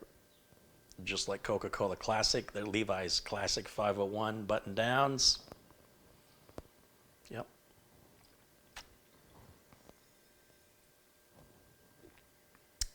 It's all 1985 here, all year round. All right. Sorry. That was fun. Good chatting with you. Back to work. Break's over. I used to work, when I worked for the power company, there were people who smoked cigarettes, and they would take a break every single hour to go outside and smoke a cigarette. But I was not a smoker, and I was allowed one 15-minute break. There'd be one after 2 hours, then you go to lunch and come back 2 hours later. So you get two 15-minute breaks a day. And the smokers got to go every hour to go outside and smoke cigarettes. And, you know, who knows how long they were out there, at least 10 minutes. I was like, I got to start smoking. It's not fair. They're out there smoking. Nobody's complaining. I spend 5 minutes looking at a website. The boss looks over my shoulder and says, what are you doing? I'm on break. I'm just like, oh, sure you are. Get back to work. Like, but what about my break? Hello? And he's gone, you know, like. And that's how I started smoking. It's not true. Certainly worth considering, though. It's so unfair.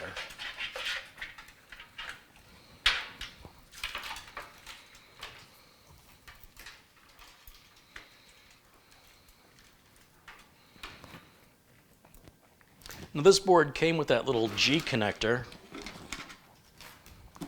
and I can put that on the front port umbilicals. I like Gigabyte's implementation of it much better than ASUS. Because ASUS, they just fall right off. The G connector from Gigabyte actually holds those cables in place. And it's in this bag, it's in this box, in a bag, somewhere buried in here. There it is.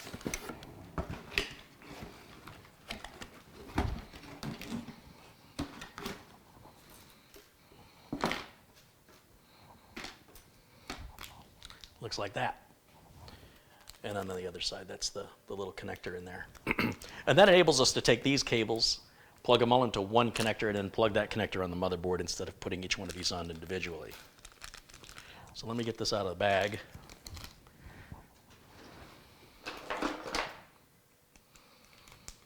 Someone should seriously time how long it takes me to get the parts out of their boxes or their bags compared to how long it actually takes me to install the part once it's out of the bag.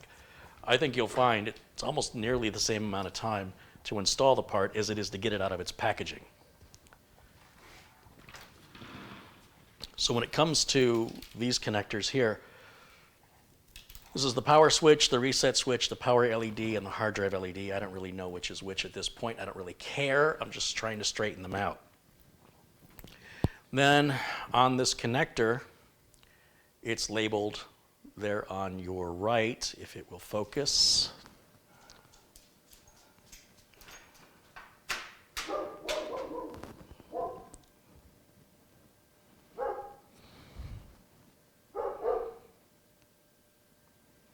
Where each cable goes. And we're only going to use this side of the, no, we're only going to use this side. So we're going to put two cables on this side and two cables on the same side flipped around. So it says hard drive and reset right there. We'll use those two. And then when we flip it around, it says, can't really see it. It's the power switch and the power LED, and they're all going to go right there. And the other half of this will be empty. Watch. So taking a look here, flip it this way first. Hard drive LED with the positive cable closest to the edge. I find the cable that says HDD LED.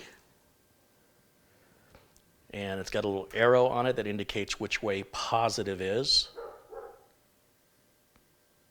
which means I have to have the words HDD LED out, and it'll fit right down in that connector, and it'll lock right in there, just like that. And then the next thing I need is the reset switch. So I'll look through the 3 remainders here and see what we got. That's the reset switch. And I'll just keep facing it the same way, words out. It goes right next to the hard drive LED, and that locks in. Now we're going to turn around, and going right behind these cables on the same side of the connector, we've got the power LED, and once again the power LED with the positive cable closest to the edge goes right to the back of the hard drive LED, right behind it, directly behind it.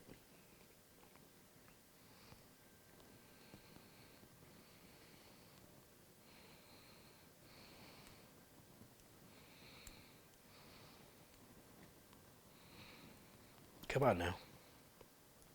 Don't you fight me. You'll lose. I have scissors.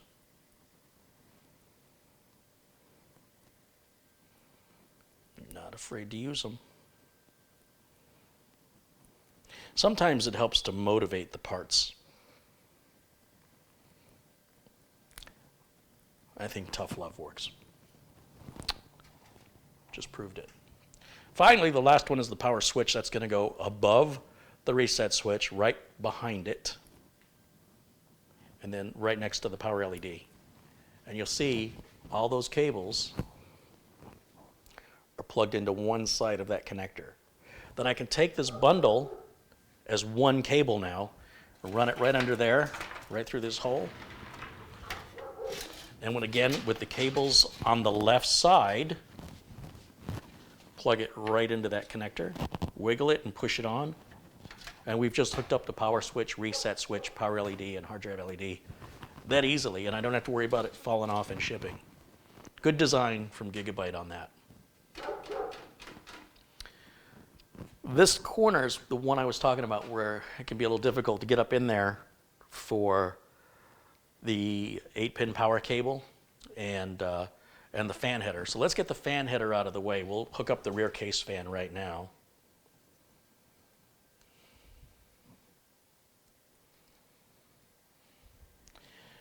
We're going to take all the wire ties off of the system here.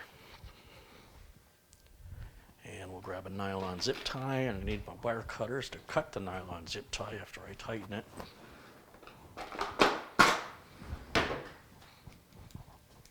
Choppy choppy.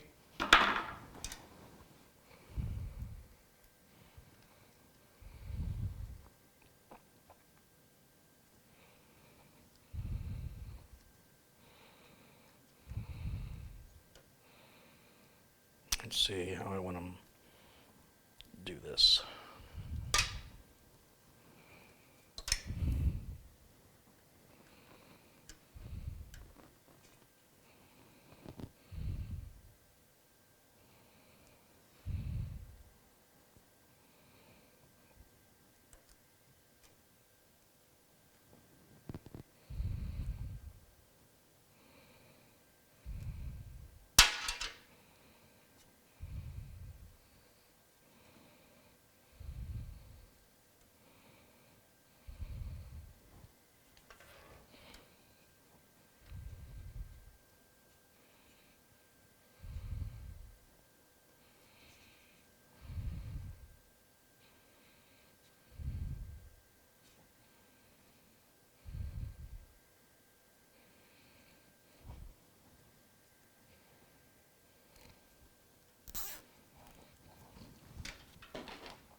Okay, that makes that look nice and pretty.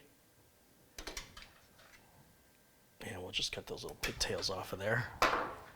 And now that can just plug right onto the fan header, which is right up in this corner.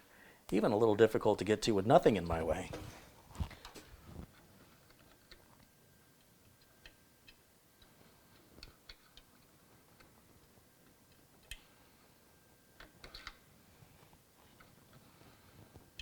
It is difficult to see. I'm going to get a flashlight.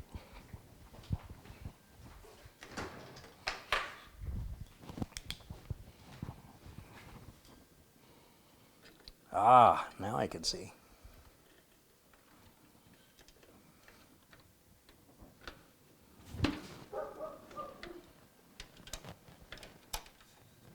So that hooks up the fan. Now we can look through all these cables that came with our power supply. And we need, let's see, these are Molex cables. We're not using those. We have a couple of VGA cables, which we'll get to later. This appears to be the main motherboard power cable. We're going to need that. These, looks like we have 2 CPU cables. That means we can hook up the other, we can hook up the 8-pin and the 4-pin on this because that power supply does provide it. And then of course you need a power plug that should come with all power supplies so you can plug the machine in, right? So I'm going to take the power plug and I'm going to put it right now in the motherboard box because there's no reason I'm going to need it. We'll keep that nice and factory fresh for the customer. And I'll use my own power plug when I test it. That's where we're at so far, guys.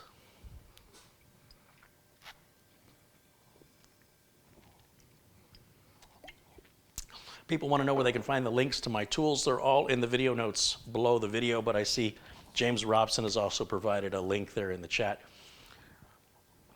I take a lot of time and a lot of effort to write these darn video notes up, and it's frustrating to me that either people don't read them, and it's a complete waste of my time, or I don't do it because it's a complete waste of my time, and then people complain that they're not there. Welcome to my hell. Okay, so this is these are the 2 CPU power cables. And we're going to put one, let's see, on the back here. I see. One's got to go here. We'll just do one at a time. And then we'll bring that. All right, you can stay down there. We'll bring that through here.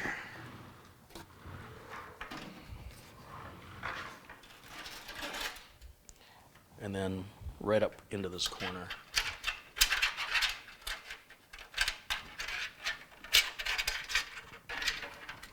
Like that. We'll come back around this way.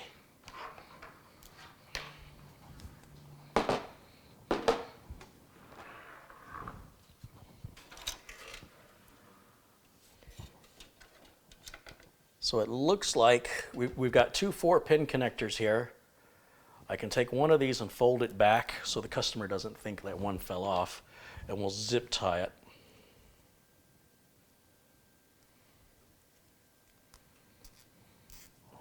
Keep that tied up and out of the way.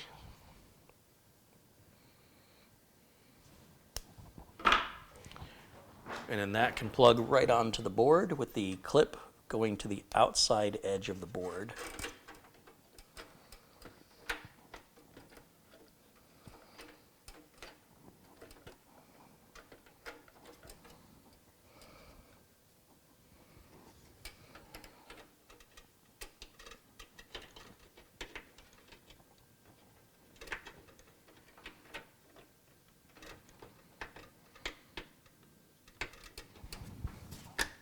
That one's on. And now I'll do the same thing here with the second one. Most power supplies don't come with 2 of these, so clearly I did a little research before I advised the customer to buy this.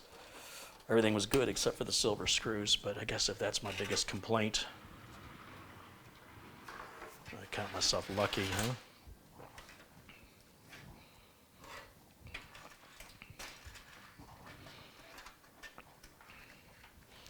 I think I want to grab one of these and tie these up a little bit so they don't get in my way.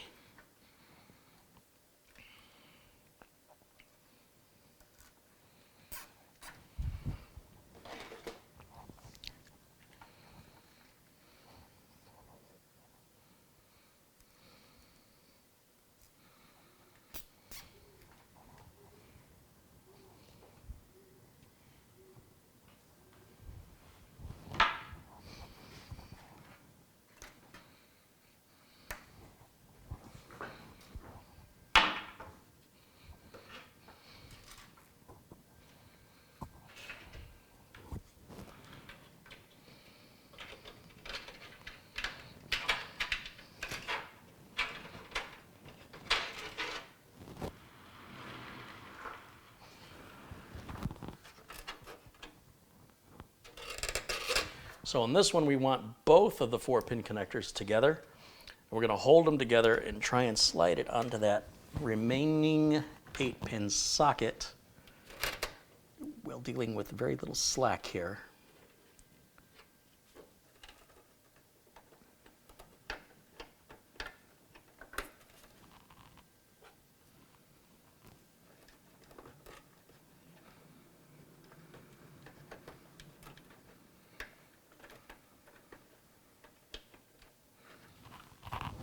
That's a tough one.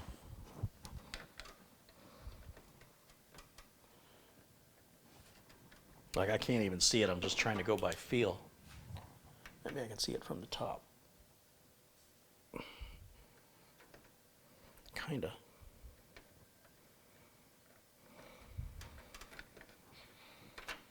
This cable's a little in my way. Let me move that over.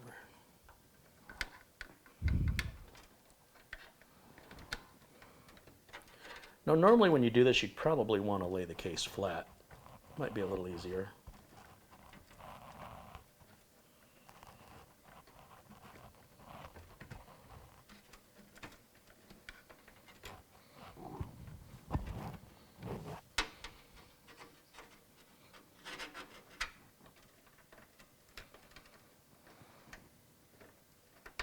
You can tell when I get quiet, I'm really focused on what I'm doing.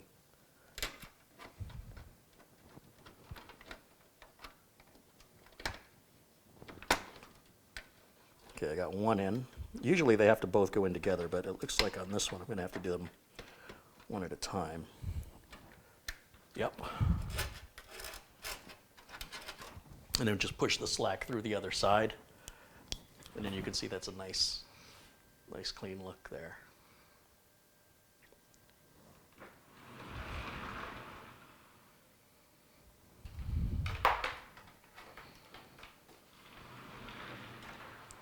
We've got that big 24-pin motherboard cable. This one's super easy to put on. We'll get this one done and see what we can do here. Oh, they've given us a Molex to 4-pin like floppy drive power there. That'll come in handy 20 years ago. Let's see. So down here on the bottom of the power supply, this cable can only fit in one place. And then it's got a split off of another that's going to go right beside it. And again, these two cables that are on the opposite side here, on every power supply that's modular, they only fit in one unique place for each cable. There's no way you can get it wrong.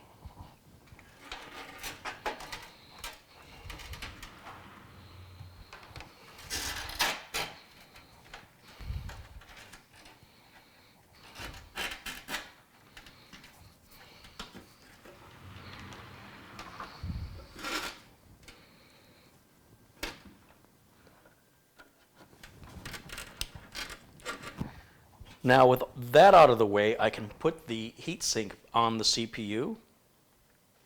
I guess we could hook up the rest of these umbilicals, it wouldn't hurt. This is the audio, front port audio. And I like to, it's got to go back in this corner, so it's always difficult for me to find a clean route to run this cable. I guess maybe like this.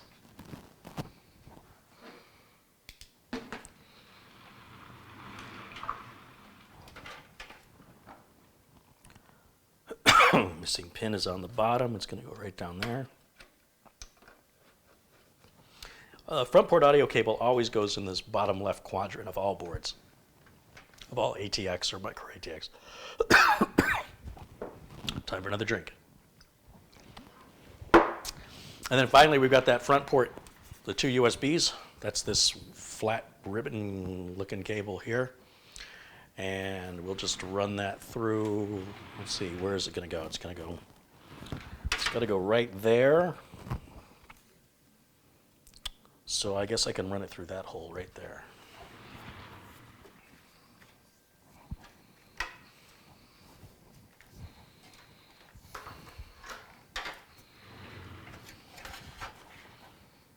And it only plugs in one direction.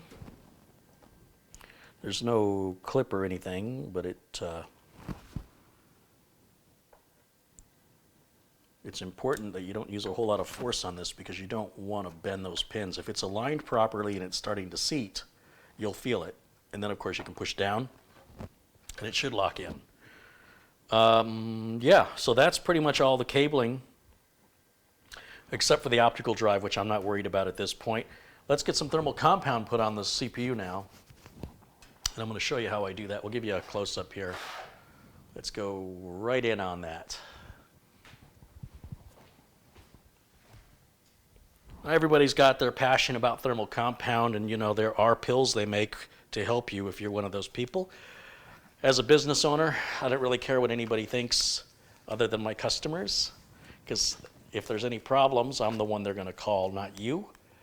And so I'm going to show you the way I do it. Let's make sure that I've got autofocus turned back off because I don't need that flipping around like it was doing. Hold on a second. Let me put autofocus off. Autofocus off. Yeah, should be staying in focus now. And we're going to grab the tube of thermal compound that Scythe has included with the cooler here. And they give us much more than we need. So bear in mind, you're not going to use the whole tube. I'm going to put a little dab of it on here, right about like that. That may not be enough, but let's just start to spread that around. Well, you know what? That is enough. That is plenty. Just do a little finger painting with that and cover up the entire surface of the CPU, and if you dab it, you get little hills and valleys in there. That'll help keep any little bubbles. Not that bubbles matter. It's not an airtight system, and when this heats up, it's going to become quite viscous. But because there are people on the internet that will say these things, we're just going to shut them up because that's just how easy it is to fix that little problem. And then we're done with the glove. You know, it's got thermal compound. If I put too much on there, you can just use another one of the fingers to wipe off any excess. You want enough on there to cover it, but you don't want so much that it's going to run off and drip. You also want 100% coverage. You don't want an area on the CPU that is bare. Now I can put the heatsink on top of that, and what I have to do is I have to lay the case flat to accomplish that. And that is put the case down just like this. I'm going to grab, this is one of those situations where I wish I had a camera operator that could film down, but we have lots of other videos on this channel showing close-ups of this cooler going in. And I just removed this protective tape that's on the bottom of the cooler. Don't leave this on or your cooler won't work well. And that keeps the surface clean until we're ready to use it. So this, don't touch the surface here. And you don't apply thermal compound to this. You only apply it to the CPU. If this came pre-applied with thermal compound, then we would not apply it to the CPU. Now you'll notice there's one part where the screw sticks out, and there's one part where the screw's kind of underneath the heatsink. This part that sticks out goes towards your RAM. And we're just going to set it gently and let gravity help us keep that in position so I can let it go. And I'm going to use the included screwdriver that Scythe has included with the parts needed to install the cooler. And I'm going to just start the one screw that I can see. I just want to get it started.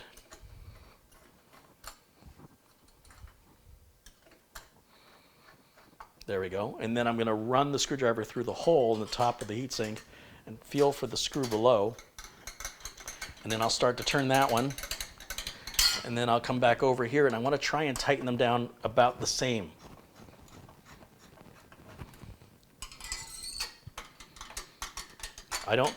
What I don't want to do, I don't want to fully tighten one and then go tighten the other one, because that may result in a little bit of warpage. So we try and equally tighten them about the same. It doesn't have to be precise. Like, I could probably go ahead and finish this one off. There, it comes to a dead stop. Then I'll come over and do this last one, or this other one, until it comes to a dead stop. Perfect. And when I bring this back up now, you'll see we've got the heatsink installed. 2 screws. Scythe makes it easy.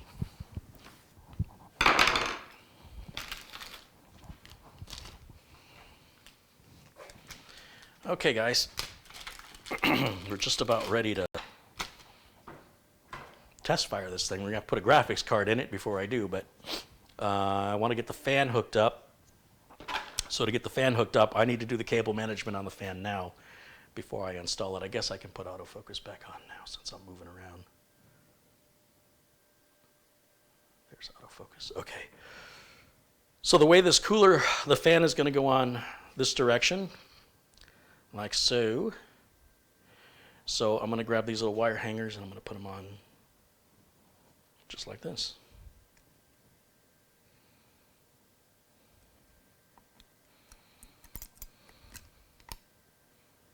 Get in there. Come on now. So that one's going to go on there. And the way I'm judging this is I'm looking at where this cable's coming out. And I know when I put this in this way, I want the fan to suck air, to pull air in, and to push the air out this way so that it flows all in the same direction. And so where these fan brackets are, that's the direction air is coming out. If I had this fan at me right now, it'd be blowing air at my face. If I turn it this way with the center part that's turning, it'd be pulling air away from me. So I want it to push the air this way, and I want it to be oriented in this direction so the fan cable doesn't have to loop around. It'll go straight to the board that way. So then I'll take the other fan hanger and obviously put it exactly the opposite, right? So if that's too much math for you to figure out in your head, you can look at it backwards. This is the logo right side up, and these hangers go on opposite sides of the logo. They don't go above and below it. They go on the sides of it. Now I can grab another nylon zip tie and take care of this cable management right now, because once this gets installed, it's too tight to work in there.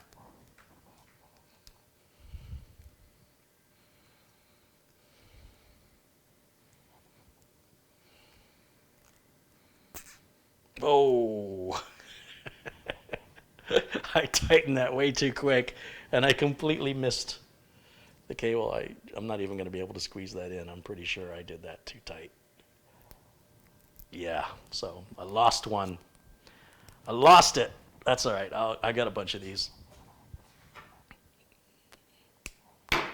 Let me go grab a couple more. I was going to be one short anyway, so it makes it more worth my trip to get two.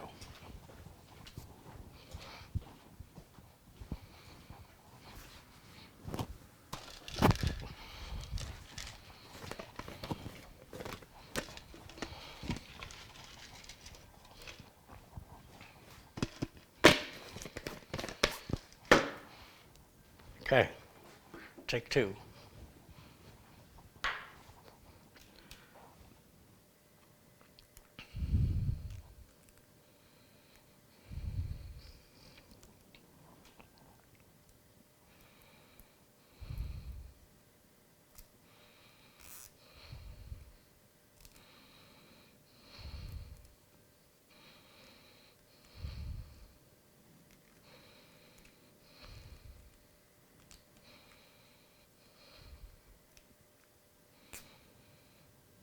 There's one. I'll put another one right there just to make it look pretty.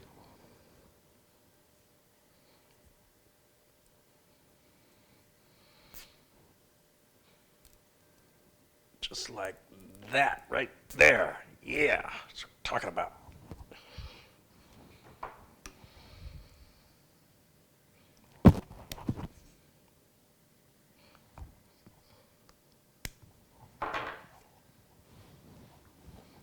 Pretty. Now I can plug the fan in. That's going to go onto the white connector. It's a different color than the other fan headers, at least on this make and model of board. It may not be that way on other boards, but it is that way on this one. So it's easily discernible, but your motherboard manual will also specify which of the fan headers is designated to your CPU fan, because it needs to monitor that, because it's a pretty important fan. And as such, Scythe realizes that, which is why it is a 4-pin fan connector on this fan, so it can be more precisely controlled than a 3-pin fan. 3-pin fans are cheaper.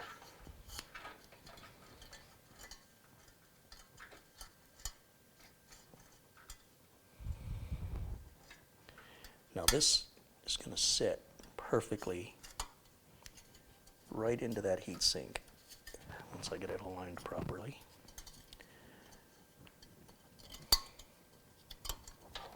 And just pull on this little fan hanger and it locks into the grooves on the heat sink and secures that into place. And you can see we've got real nice cable management there.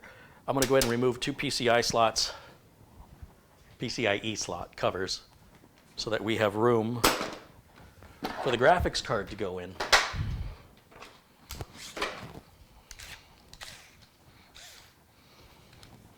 And you notice all these screws come loose from Corsair now. So I usually just take a minute to tighten them all up.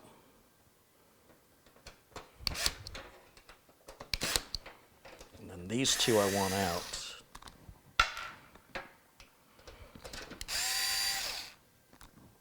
And then that top one we'll keep tight. And then I always save these, give them to the customer in case they pull the graphics card or they lose one. You want to keep that closed so bugs don't get in there. Today's graphics card is brought to you by the customer, because EVGA is not paying me. They didn't send me anything for free. But you want to know what I'm using, so they get free advertising. That's kind of the way it works. Why should they buy the Cal? This is the same graphics card we used in yesterday's build. This is the 1660 Ti, the Superclocked Edition Ultra from EVGA.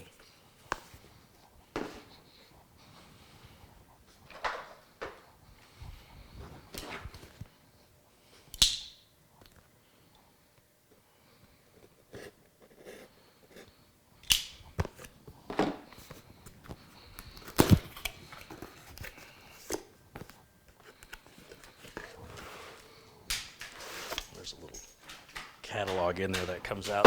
This is apparently what EVGA thinks of what their instruction manual should look like.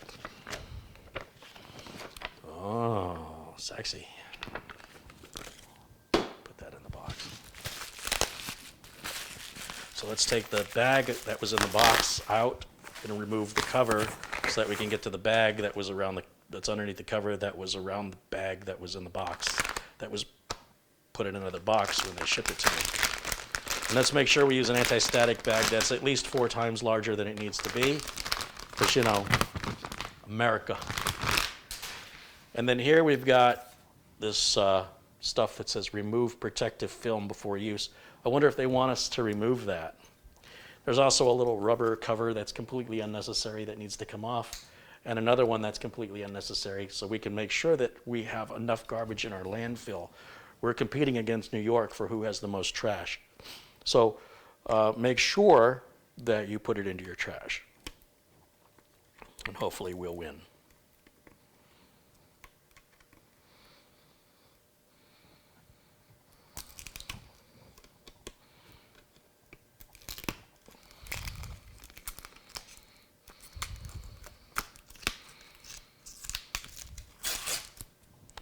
Yes, we're overclocking our landfill because it's cool. Oh, a little more for the landfill. Got a nice back plate on this, which is a nice touch.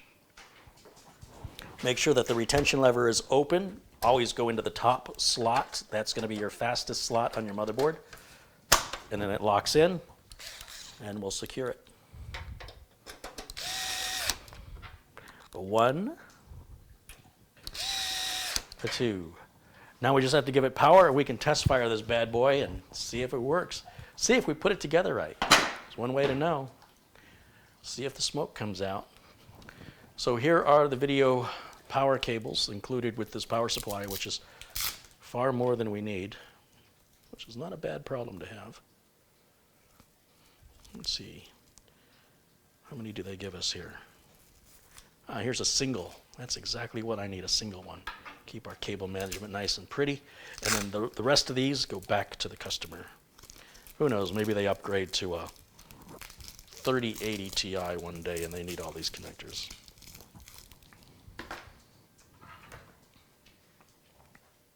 This side with the little part that splits away, that's the part that goes to the graphics card. And on this graphics card, the clip is going to face downward. It's going to go right like that. And I'm not going to worry about any cable management on this. It's just going to go straight down to the power supply. Somewhere on the back, it'll say VGA. It's labeled 1, 2, 3, and 4. You don't have to use them in that order. I'm going to go ahead and use VGA 2 because it's closest to where all the other cables are, and that's going to help keep the cable management looking pretty. That can go in there, and this can go in there. And where's my bag of cooler stuff? No, that's not it. Here it is. In the bag of cooler stuff, the customer can have this extra thermal compound in case they need to do any work to it later. Oh, and the customer can have all that. There you go, customer. Have a couple extra cable, Velcro ties. There you go.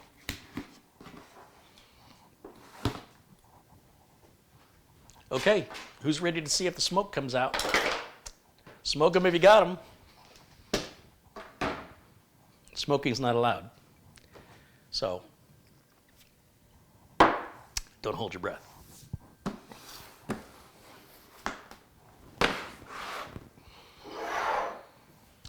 Let's see, we need a keyboard and a mouse. Bam. Make sure they're turned on. Take the dongle out, plug it into one of these USB ports. Let's grab a power cable. I'll use my power cable, not the customer's. And make sure the switch is in the off position on the power supply. Plug that in. All right there.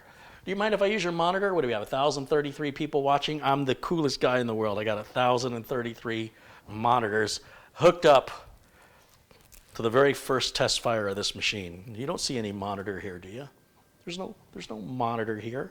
How am I going to see it? I'm going to use your monitor at home. It's not possible. Oh, it's possible. And I'm going to do it. And you can't stop me. Well, I suppose you could click the red X.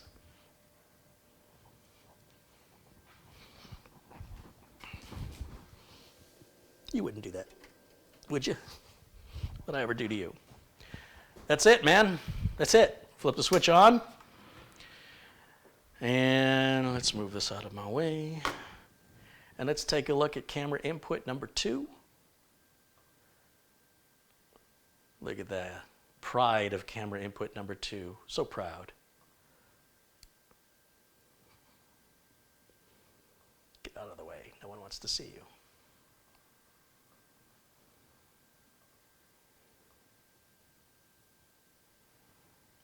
Boy, it's like one extreme to the other. All right, good enough.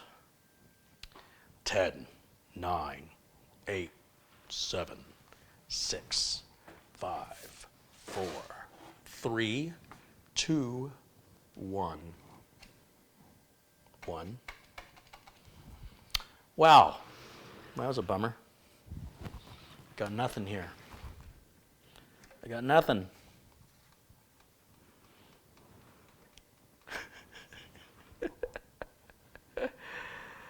Well, that's going to wrap up today's video. No, I'm kidding.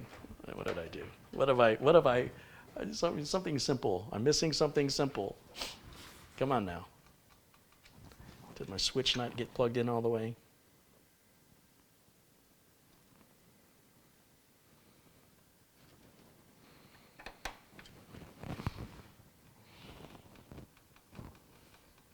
Well, thanks for joining me, everybody. That's going to wrap it up for today. There's $2,000 that doesn't work. Congratulations. 30 years in business. Can't even figure out how to turn it on. I think, perhaps, I don't have a cable plugged in all the way. So I'm going to just double check all the way around. And I want to think that this power switch, did I plug the power switch in the right place on my header? Yes, it says power switch right on it. It is correct.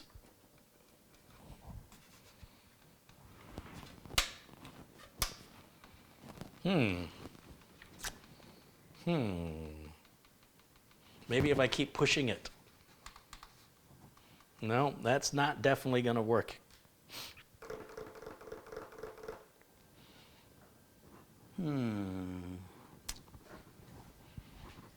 Missing something. Missing something. So, for just a moment, we'll bring you back over to camera 1 full screen so you can see what I'm doing a little better. Remember when I said when it turns on and you get that little rush? When it doesn't turn on, it's a completely different feeling.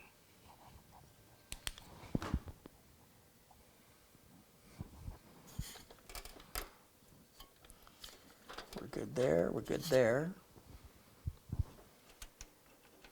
I know we're good there. This looks good.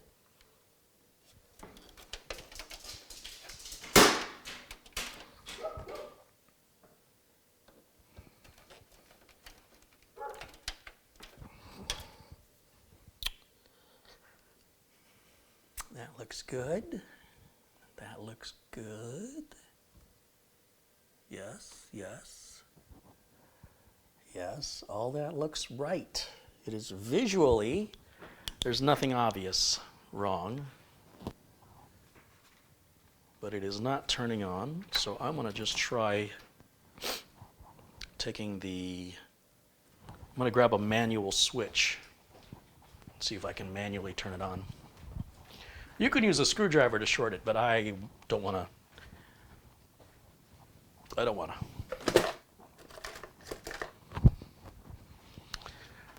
I have a spare switch for just such an occasion. Just in case I have a bad cable or a bad switch, we'll just take the spare switch and we'll plug it right on that top row of the first two. No, it's the second 2 pins.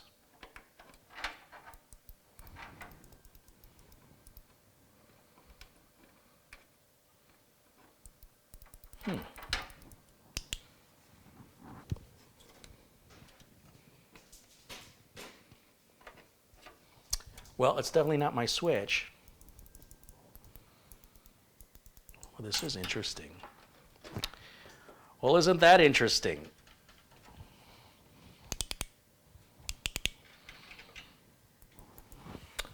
What is it not happy with? All the connectors are there. Connectors look good.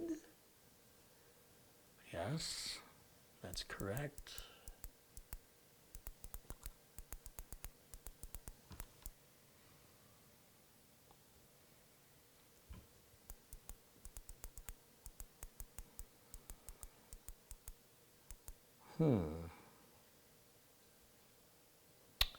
It's almost like the power supply is dead.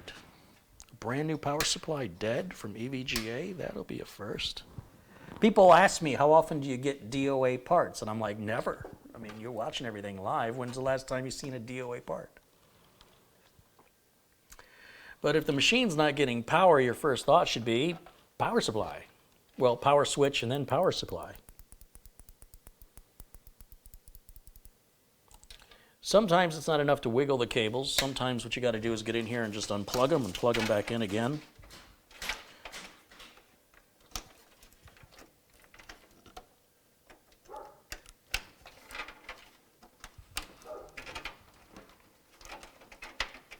That looks happy.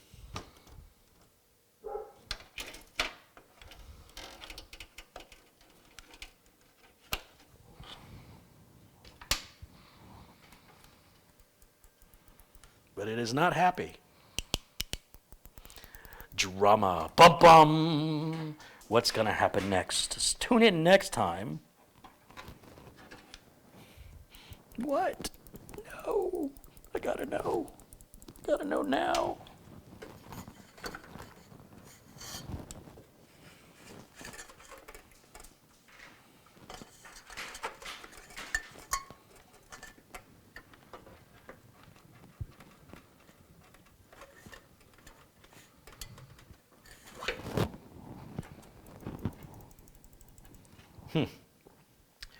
Now, EVGA includes this little loopy adapter. I'm going to call it loopy. See, it's got a little loop on it. And this is to start the power supply without a switch. And this is done so like you can fill a water pump, like a reservoir or something, without starting the system. And I never, ever need these. I have a friend of mine who likes them. He does electronics work. But I never need these, and I don't give them to the customers. But what I can do is I can remove this from the motherboard, this connector right here, and just plug this into it and see if the power supply will start.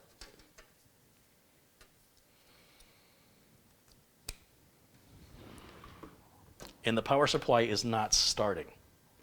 That, in and of itself, should have kicked that power supply on. And if we just want to verify, we can unplug everything else. So that's all we have. And with the switch in the on position, being fed power, that power supply should be kicked on right now. And EVGA includes this little adapter with most of their power supplies now. The cheaper ones don't come with it. But that power supply is not starting. That suggests to me that we have a bad power supply. Now, if I had another 650G Plus, I wouldn't even have to recable anything. I'd just unplug everything from the back and put the new one in and just plug everything back in. It's super easy. However, it's also possible that outlet, maybe I blew a circuit and that outlet's not alive. So I can check that outlet by plugging a lamp or something else into it. Let me think, what can I plug in there that I can know instantly if that outlet is hot? Oh, I know what I've got. I've got tools for everything, man. Let's see, what do I have? Should I do this like a...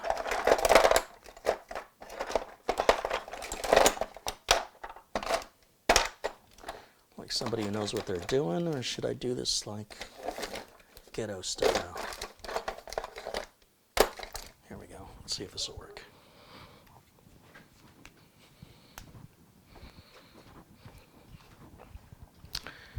So this is a tool that electricians may be familiar with. This is a voltage detector. And the point of this is you turn it on, if the batteries are any good, and you put it up against a cable. And if the cable's got voltage through it, it'll scream at you, but I may not have batteries in it. Let me see. Batteries? I gotta put batteries in it for it to work. The voltage detector can't tell you if it has any voltage to turn on. You need a separate voltage detector called your brain. Figure that part out. What is it? Triple A's? Double A's? It looks like triple A. Two of them. Do I have? Well, I'll borrow one from here. How about that?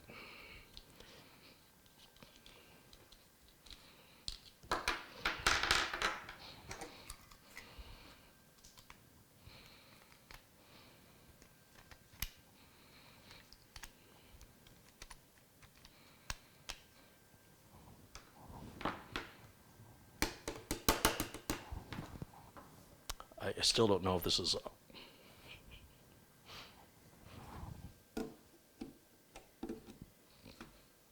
Is that working or not working?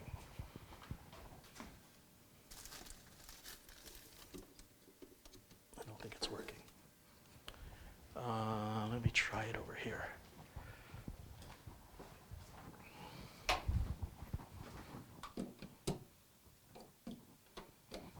All right. This isn't working. So when this works, it's pretty cool because you just put it up against a wire that you are worried if it's at voltage, and it'll flash and beep at you. So you know there's voltage in there. And if it's not flashing or beeping, then there's no voltage. The danger, of course, is if you have bad batteries or if the unit's not working. I have a couple of these, though. And obviously, you can just plug something in, something like a lamp, something where you'll know right away, is that outlet got power? Some of these outlets are ground fault interrupted, and so it's possible that something could have tripped it, and it could have been like that for a while. It's also possible that I have a bad power supply from EVGA. So right now I'm just making that determination. So hang in there for a minute while I figure out how I want to do that.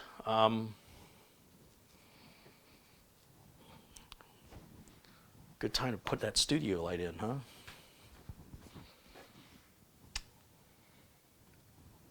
No pressure, Carrie. Take your time. Everybody's just waiting. Here's a battery charger. Let's just take this battery charger and see if it lights up when I plug it in. Let's see what it does.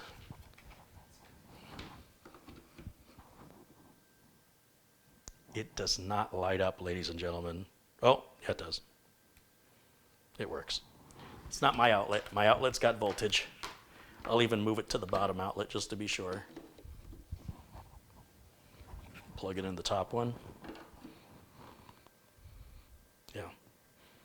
Yeah, I got voltage to the outlet. I think I got a bad power supply. That's what I think. It no worky. So let me look back here for a different power supply. What do I have? I have, do I have another modular? No, I don't. Bummer.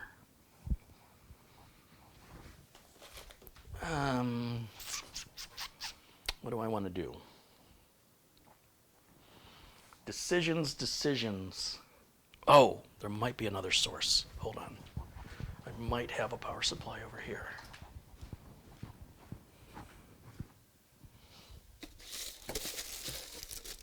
Ah, it's a cheap one.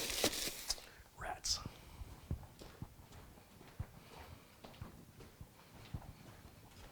Okay, well, when push comes to shove, you use what you got. So I have this 550 watt power supply here that you've seen me use in other builds. Oh, this is only 500. That's still plenty. It's still plenty. And I suspect if I plug this in to this power supply, and I take this little loopy shorter outer, those are the technical words, folks. Plug that in here.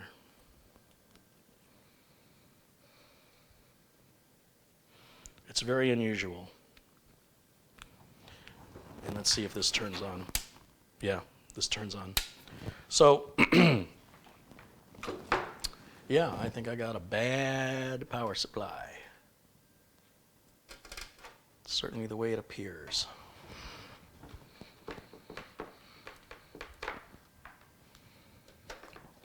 Wow, first time ever EVGA, DOA out of the box, or I'm missing something.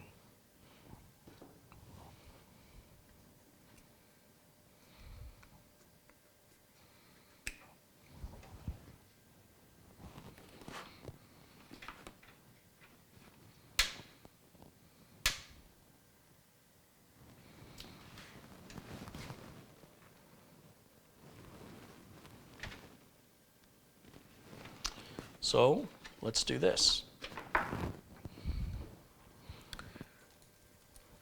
Let's take this power supply, and I won't mount it in the case. I'm just going to plug it in to the board.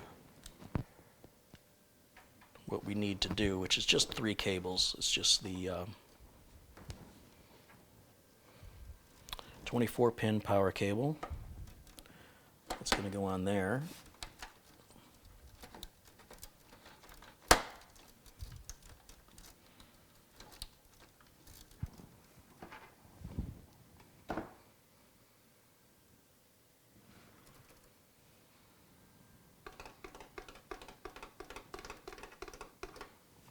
I'm going to take this power supply out.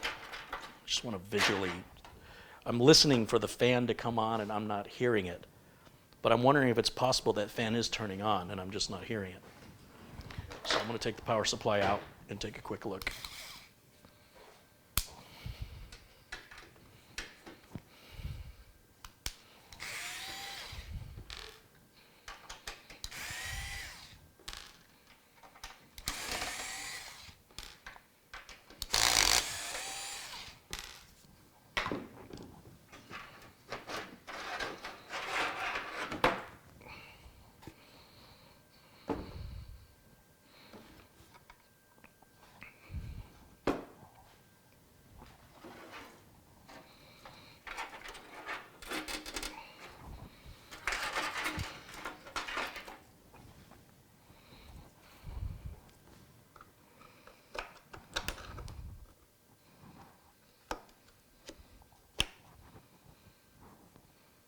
That's on there. Let's see, when I flip this, will it come on? No, it doesn't turn at all. There's a bunch of paint scraped off of this. I didn't do that.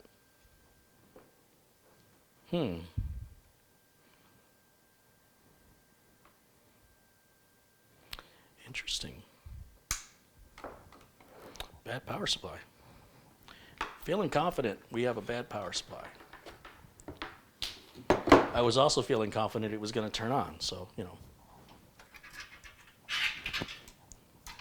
What are you going to do?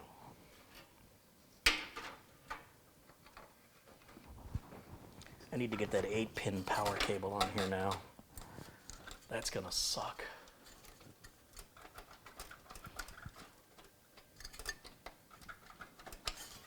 Getting the old one off was super easy, though.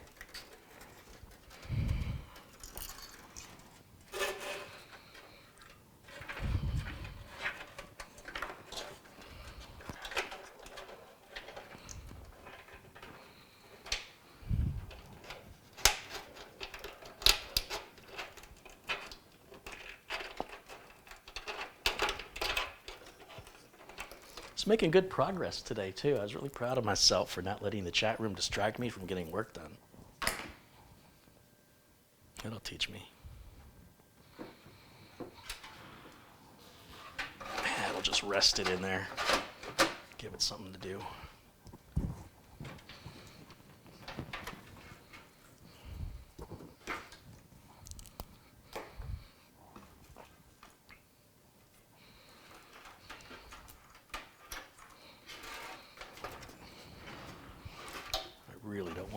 Cable management on this. I just want to plug it in.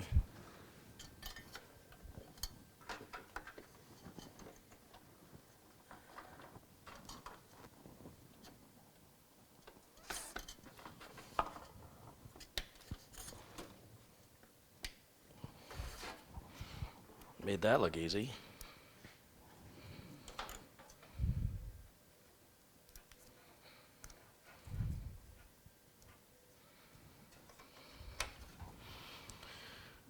All right, blah, blah, blah. I'm going to use your monitor. Are you ready? We're going to let the smoke out. It doesn't really build up the drama the same way when I redo it, does it? It's got to be like the original first time.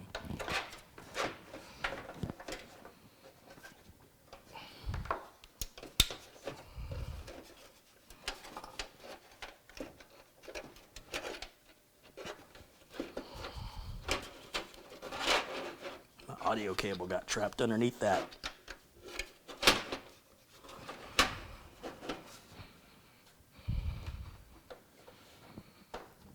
Okay, all right.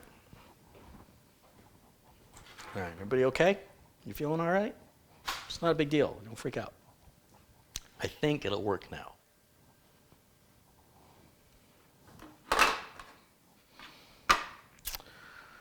I might need a motivator. Hold on, before I try this out, let me just grab my motivator.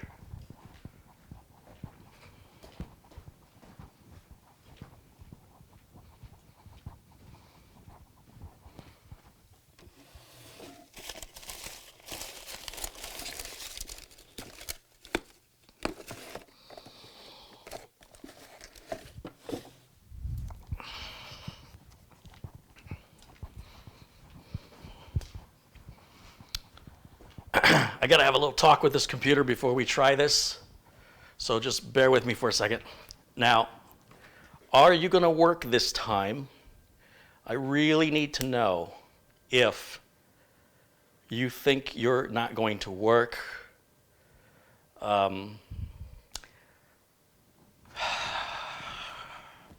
gonna put this right at your brain, and it's gonna be real quick.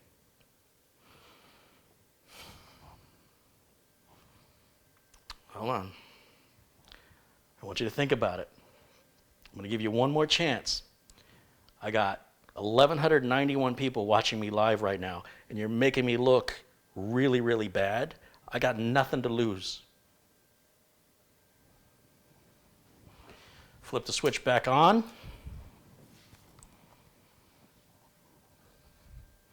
Going to camera 2.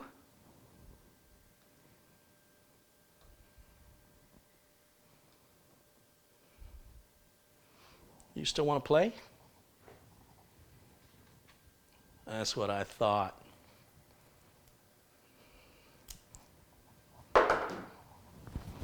Boot.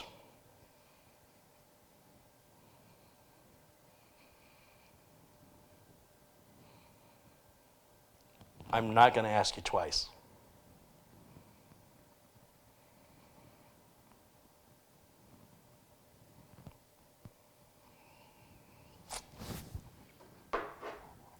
The motivator always works. Mwah. So American. Yeah. Yes, I am.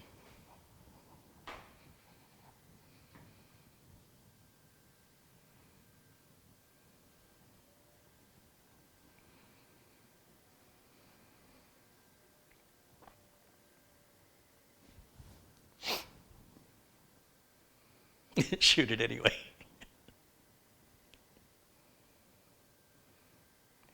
We're going to let it reboot a couple times as it recognizes the processor and the RAM that we've got in there.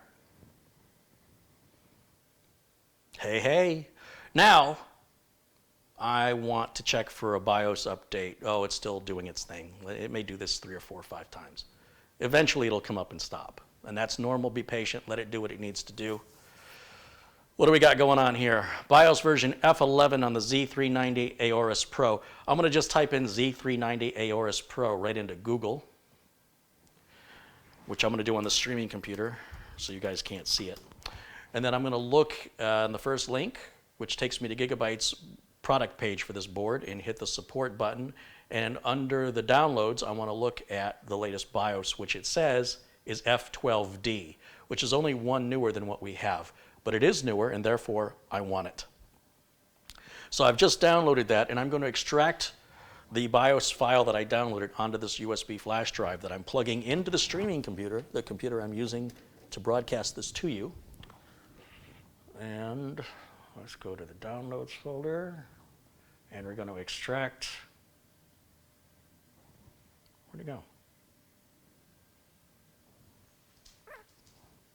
Sort by date. There it is. Extract it.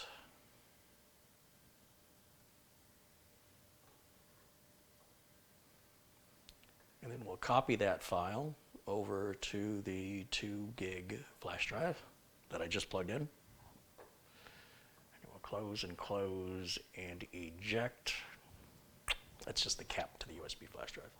Now, I'm going to take this USB flash drive, and I'm going to plug it into any USB port back here. You with me? Staying with me? Good. And we're going to go to, where is it? F8. It says QFlash is F8.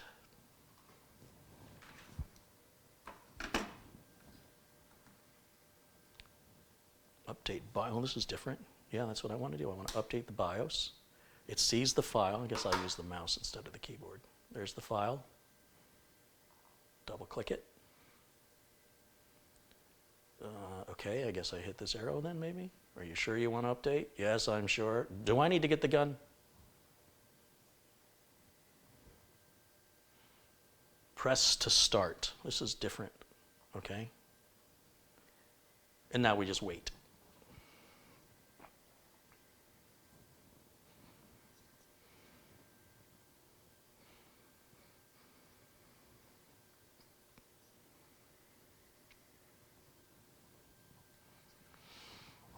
That's a real gun. Yeah. Yeah.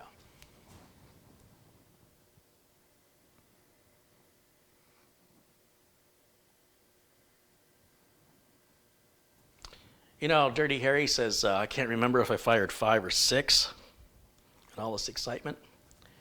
I got 7, so it's okay. 38s or 357 Magnums. This is a bad mamma jamma, and it gets the job done. And it helps keep the bad guys at bay. I gotta clean it. It's a little dirty, a little embarrassing. That's the Taurus 357 mag 7-round revolver. Nice thing about a revolver is they don't jam. Just saying. All right. Smells like gunpowder in here. Hands off. Wait for the BIOS to do what it needs to do. Don't interrupt it. Don't play with the mouse. Don't touch the keyboard. Just leave it alone. It says it's going to reboot on its own. Leave it alone. There it goes.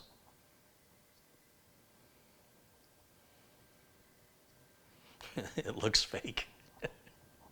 You should hold it and see if it feels fake.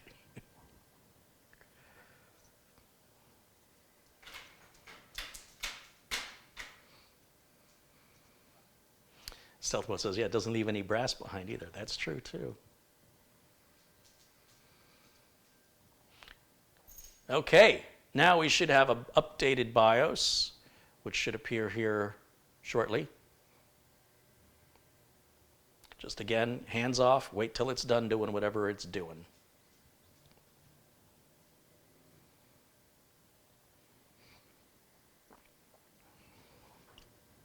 You'll see it's restarting a couple of times. This is all normal.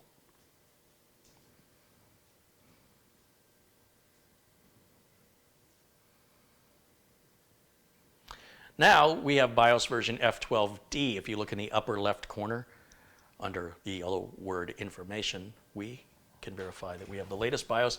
So I'm done with this flash drive and I can erase the file off of that and keep it blank again. That's all I use that flash drive for.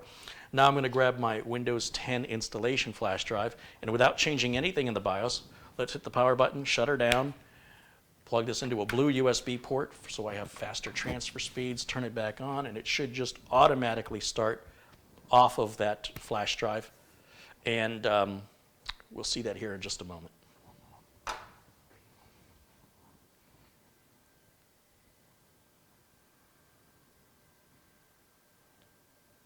Do I update the backup BIOS as well? I just go through the regular BIOS update routine, and whatever it wants to do, I let it do. So I'm not sure what steps you have to take to get the backup BIOS updated if it's anything other than what I did.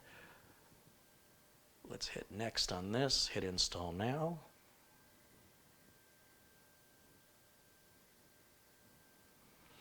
I don't have a product key. That's what I recommend you guys always say. And my product key I will put in later is for Windows 10 Pro.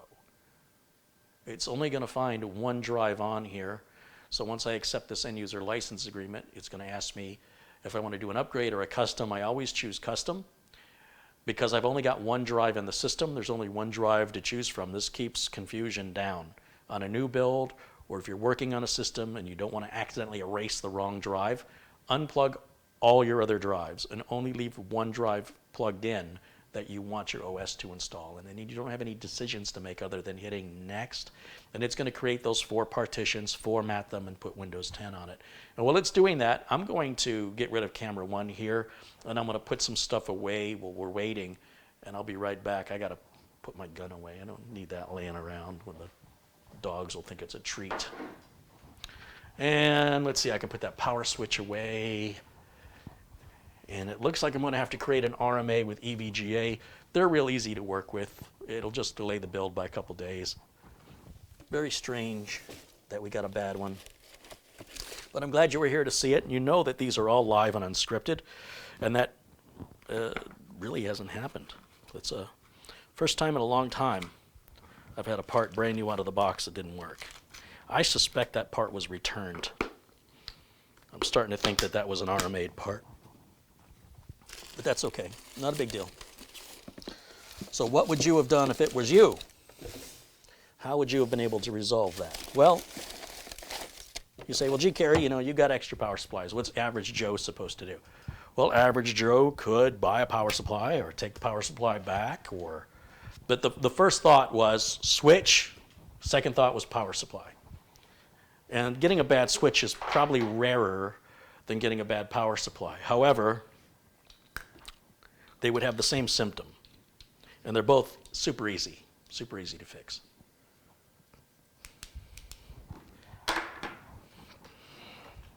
And usually when you send the power supply back, you don't need to send all the cables. You usually just need to send the actual power supply itself back to the manufacturer, not the entire box. Now, if you're sending it back to the retailer where you bought it, then you need to put everything back. The instruction manual, pack it all back exactly like it was. And you usually have about 30 days from places like Amazon and Newegg, in most cases, for most products, to send the product back if you need to. So when dealing with the manufacturer, however, they typically only want the product itself. Like, for example, let's say you're going to send a motherboard back. Asus and Gigabyte, they just want the board. They don't want anything else. They don't want the documentation. They don't want the SATA cables. They don't even want the M.2 standoffs and screws. They want you to remove all that. And in return, they will send you a refurbished board. A refurbished board, in my opinion, is nothing to sneer at. That's been more thoroughly tested than the automated QC that occurs in the manufacturing process. Some people, they don't understand the value of these refurbished parts. They don't understand how much more time and human interaction that went through the testing process that is not part of the normal manufacturing process. So the odds of you getting a second card that's DOA when it's what we call refurbed doesn't necessarily mean it's been repaired. It means it's been thoroughly tested. It may have been returned by somebody. People will often make up reasons for their return. They'll say it doesn't work, so they don't get a charge back, like a restocking fee.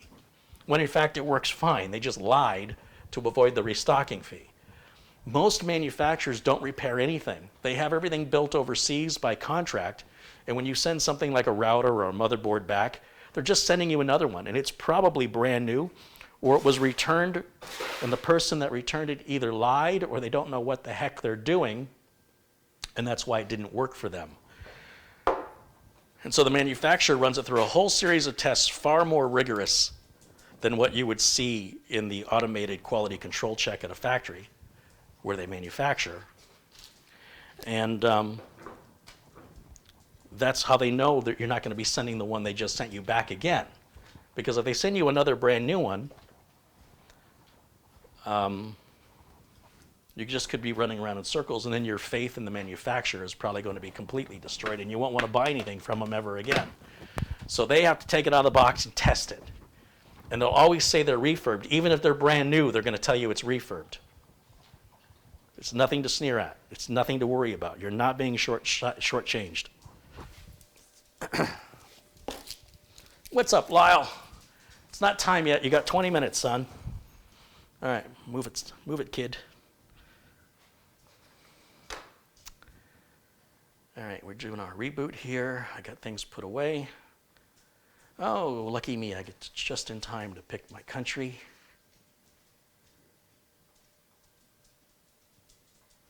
Keyboard layout.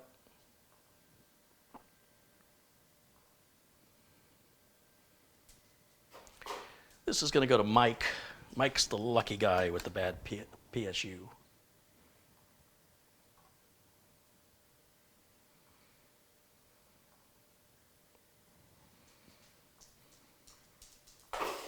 Oh, he's grabbing the boxes.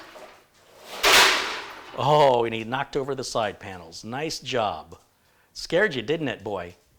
Thanks. That's exactly what I needed. Okay, move out of the way. Oh, you better not have scratched anything. Let's see. That one looks okay.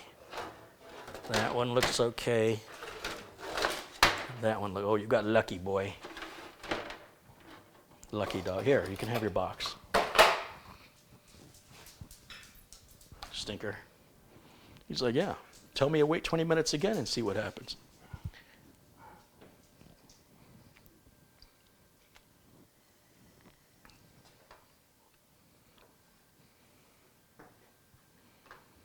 Did Lyle eat the power supply box? No, he hasn't touched any of it. He's just now starting in on the boxes.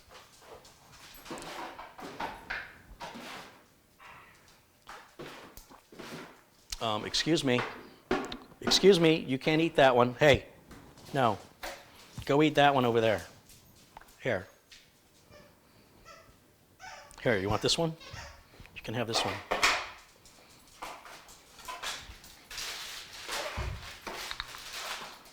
Crazy. Don't take it outside. Don't you do it.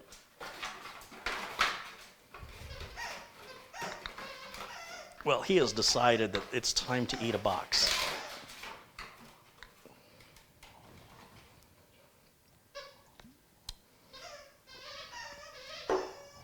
Okay, so now that we've got Windows 10 installed, I'm going to go ahead and pull that flash drive and put my utilities drive in it.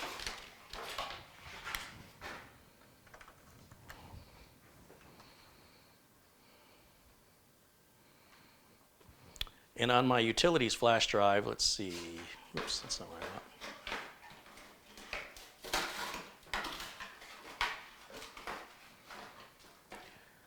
Let's grab the Samsung Magician stuff, and let's grab Uncle Carrie's Windows 10 Optimizer, and let's grab the Heaven Benchmark software. That ought to be good.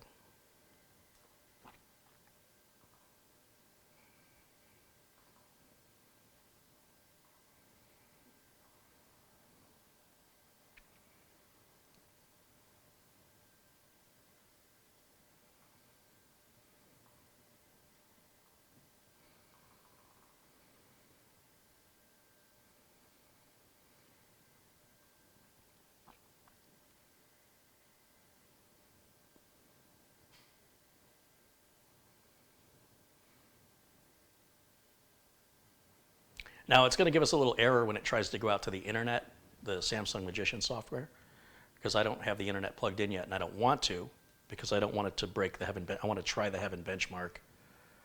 Oh, I need the NVIDIA driver. That should be on here too.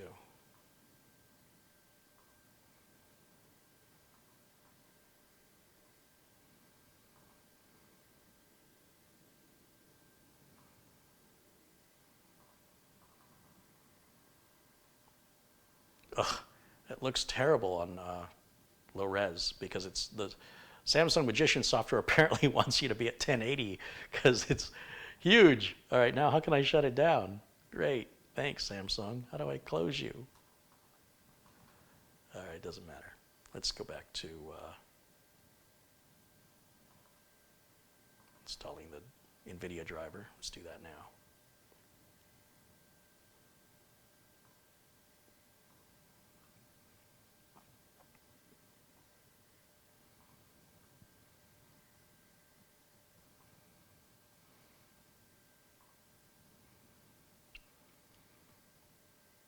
You'll see when the driver gets installed, the screen will shrink down.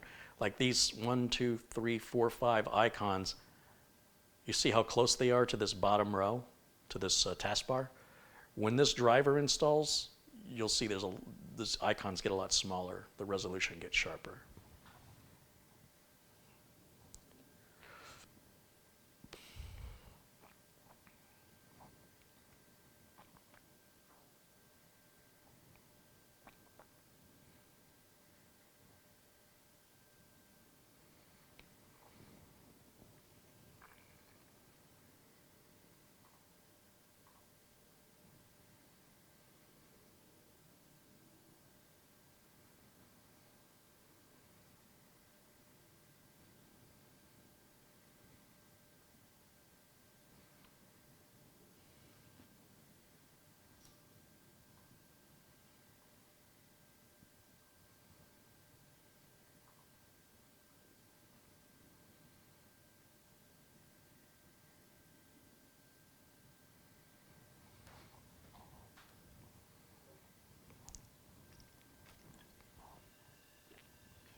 See, Mitch Morrison's joined us. He says, hello from Las Vegas, going to see the Doobie Brothers tomorrow night.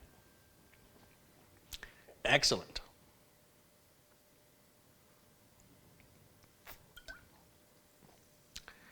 Good to hear from you, Mitch. Sounds like you're having a good time.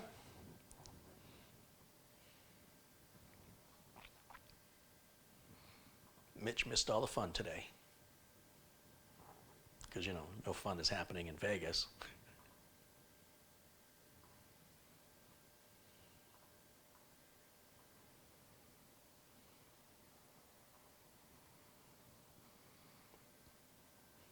And let's reboot.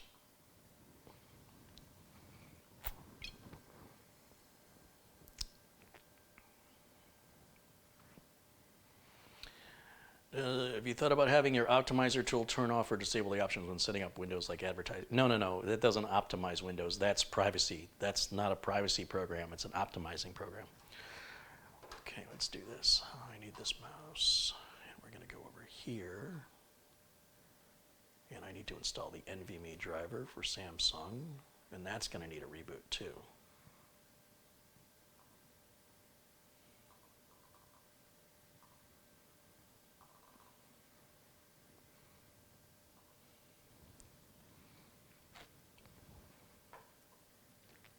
Carrie, have you done any speaking engagements this year? Yeah, I did. I did one a couple weeks ago, which has been sitting in editing. What a shock! And then I've got another one Thursday, and those are the only two I'm doing this year that I'm aware of. Sometimes they ask me last minute, so it's possible there could be others, but I think it's only going to be the two this year. And I'm so busy, I really don't have time anyway, so that works out, as far as I'm concerned. Okay, so we're done with that.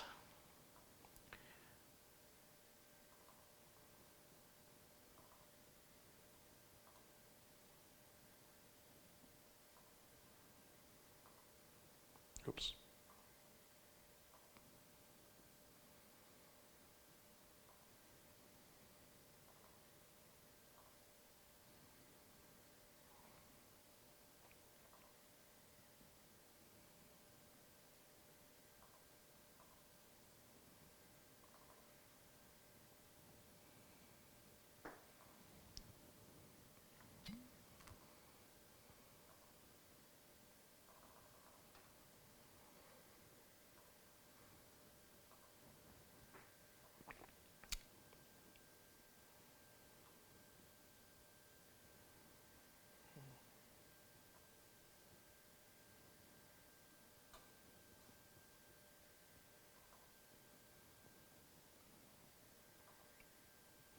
All right, let's run the benchmark and see if it minimizes on us. Without any Windows updates put in, we'll run this. And I think it's going to run just fine. And then we'll grab Windows updates, and then we'll run it again, and I bet it'll minimize. Let's find out for sure. Brand new build, F9, and we're benchmarking. And I'll raise the screen up a little bit so you guys can see those numbers in the bottom right corner. I know my logo covers that up a little bit, so we'll just bring that up right about there.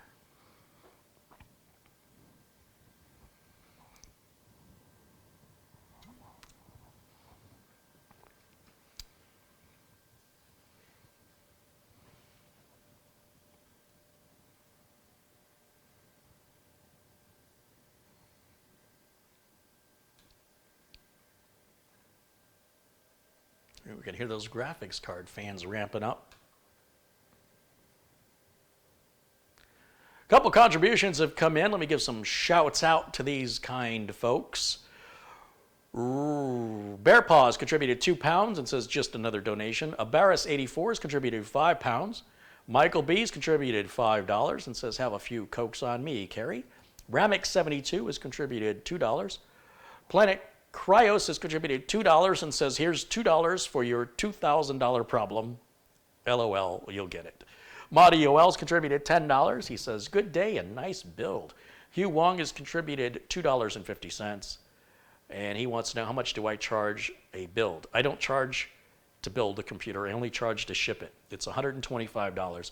The parts you have to provide, whether you choose to buy those parts from Amazon or Newegg or wherever you want, I don't sell parts. So you can I don't have to deal with people saying I'm ripping people off and stuff like that. And $2.50 again from Hugh Wong says, distraction here. James Miller's contributed $10 and then $2 and says the $10 was for ammo for the PC to bite the bullet. Some violence in the crowd. And then Madi again with a $10 contribution. And he says, I love this movies, gun, and all. Love it, my friend. Thanks, Madi. Are guns not allowed on YouTube? Well, nobody better tell any movie trailers that. No, there's no problem with guns on YouTube. Thomas Robinson has contributed £1.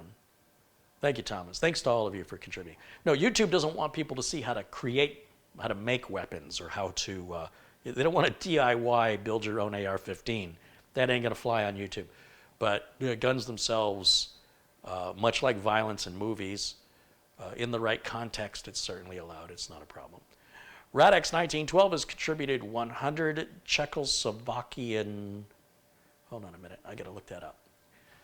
I don't know what that is. 100 CZK to USD. What is that? Those are Czech korunas. It's 100 Czech korunas equals $4.40. Thank you so much for that contribution. As well as Jen Ellis contributed $5 and says, just put an M.2 drive and faster RAM in the PC you built in 2016. Holy crap, zip ties for days on the fan wires. You do not play with wire management. Jen, I built you a computer? I have no memory of that. Was it under your name or was it under somebody else's name? You know I get busy when I can't remember building a computer for people. But I'll take your word for it. It sounds like my kind of work.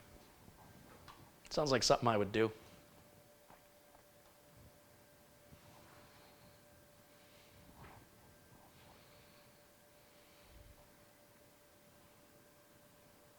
We should be just about done with the benchmark. You'll see it's running just like it's supposed to. In fact, while I'm waiting, let me grab an Ethernet cable so we can plug this into the network, and we'll grab those Windows updates, and then we'll reboot and run that one more time and see if it starts minimizing. Because if I'm right, then we will see the same effect that we saw yesterday on the other build that I did. So let's get the flash drive out of here. Set that over here and plug in the Ethernet cable.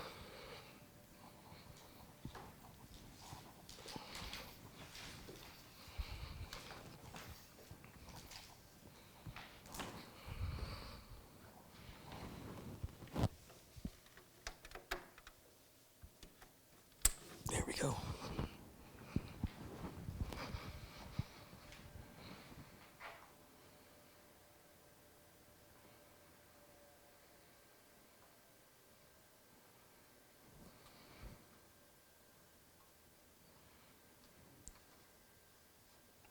Give me just a second. I gotta go full screen on my side so I can see what's going on.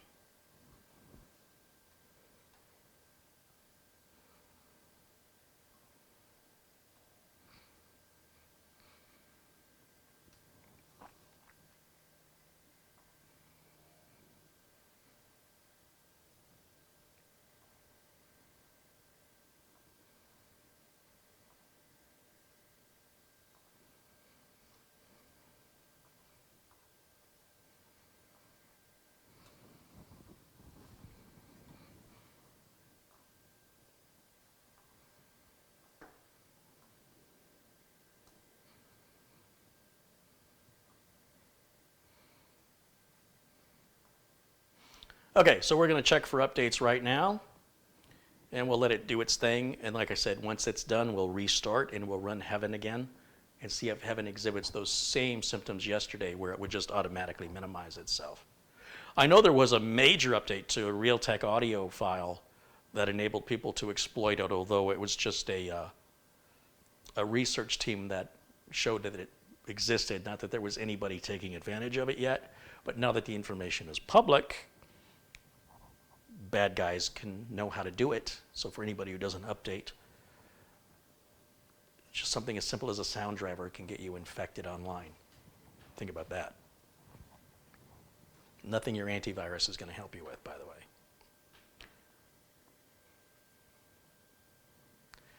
William Dawson says it was already doing the double heaven icon in the system tray. That's because I plugged the network in and that created a window to appear on top, which was the, let's finish setting up. That makes sense. That was supposed to happen. But when heaven is running all by itself, there's no other windows are popping up or happening. There's no reason for it to just minimize like that. But it is supposed to minimize when another window wants attention. So that was all normal and totally understandable.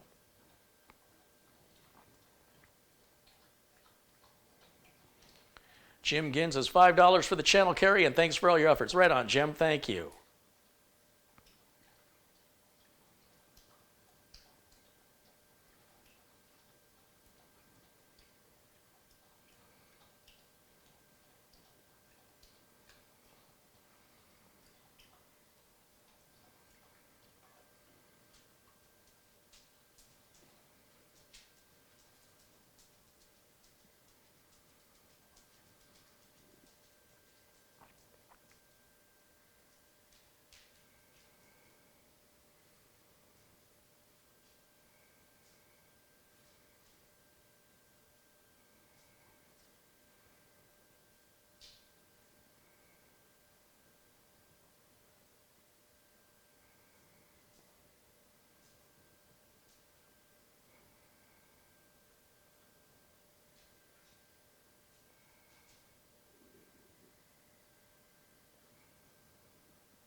No, don't touch that box.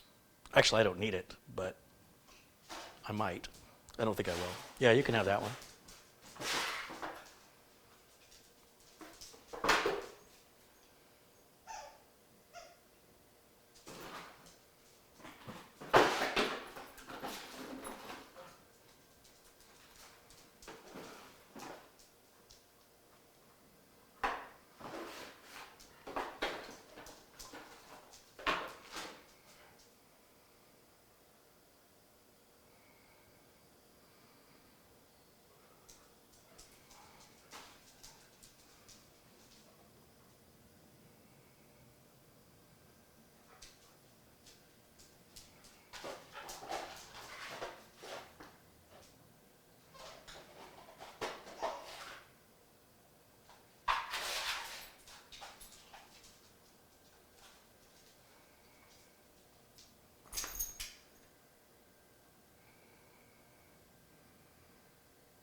Boy, you gonna eat that box all by yourself? Yeah? Screwball. You're a screwball. Says I'm a hungry screwball.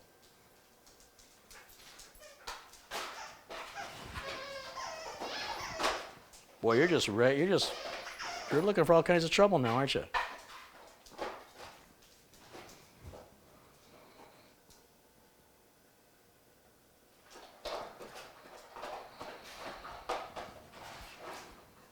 What's up, my boys? Good boys.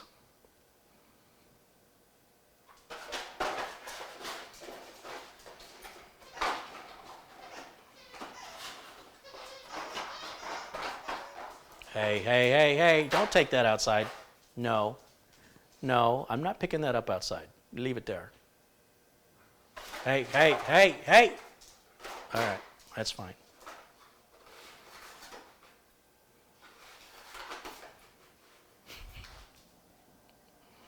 You're such a weird dog. Come on, updates, finish. I want to reboot you.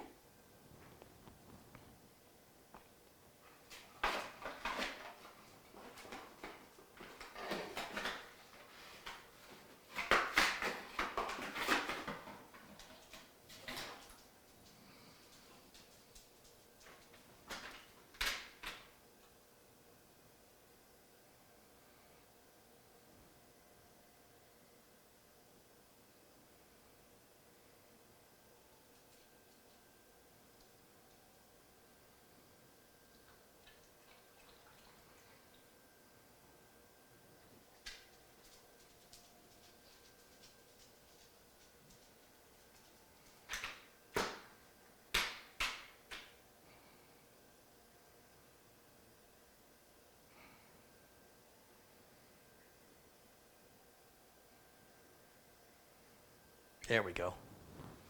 All right, let's reboot, and then we'll try one more time the Heaven benchmark and see if it does what it did yesterday.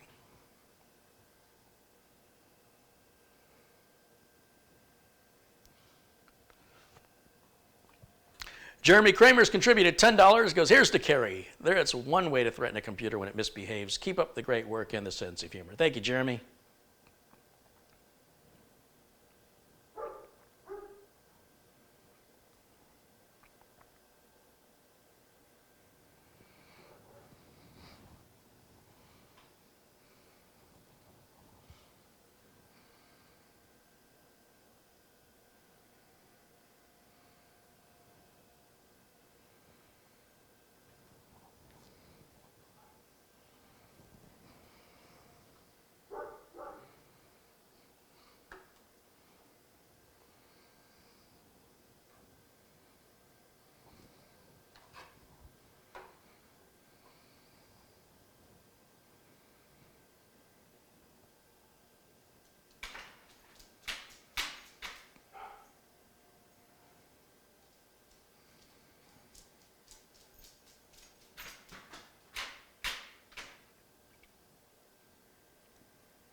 Okay, so we're back up, and I'm just waiting for a couple things to populate down here.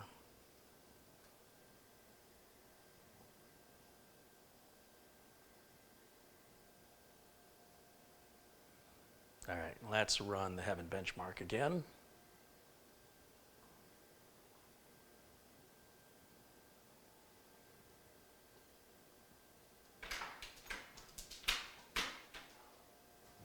And then F9 to start the benchmark. And let's just see if that minimizes it all, or if it's going to run all the way through.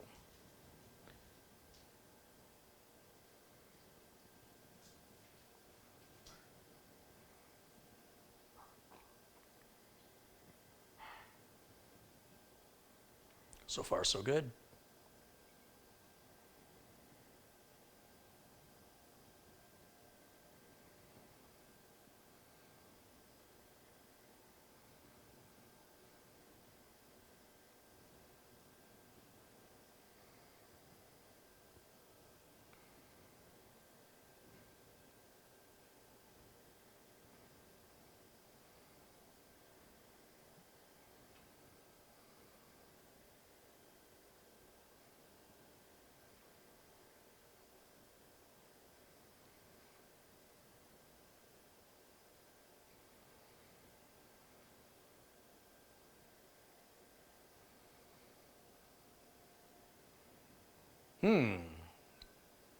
Seems to be running fine.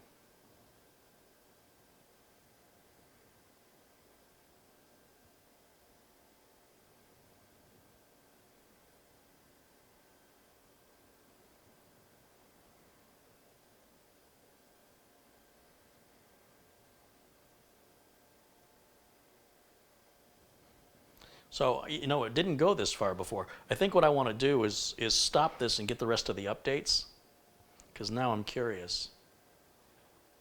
Because we do have a different motherboard, but it's the same GPU and the same drivers, so that kind of may take that out of the equation. But let me grab the rest of these updates first.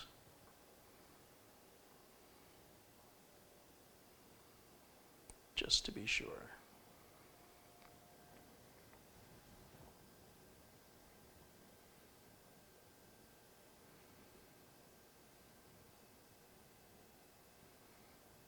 Okay, if any of you have any questions for me, this will be the time to ask, because after I do this update and reboot, I'm going to run the Heaven benchmark again. And if it continues to run just fine, then there may be something wrong with the other system. Whether it's a difference in the BIOS with the motherboards, or maybe a difference in the graphics card, even though it's the same.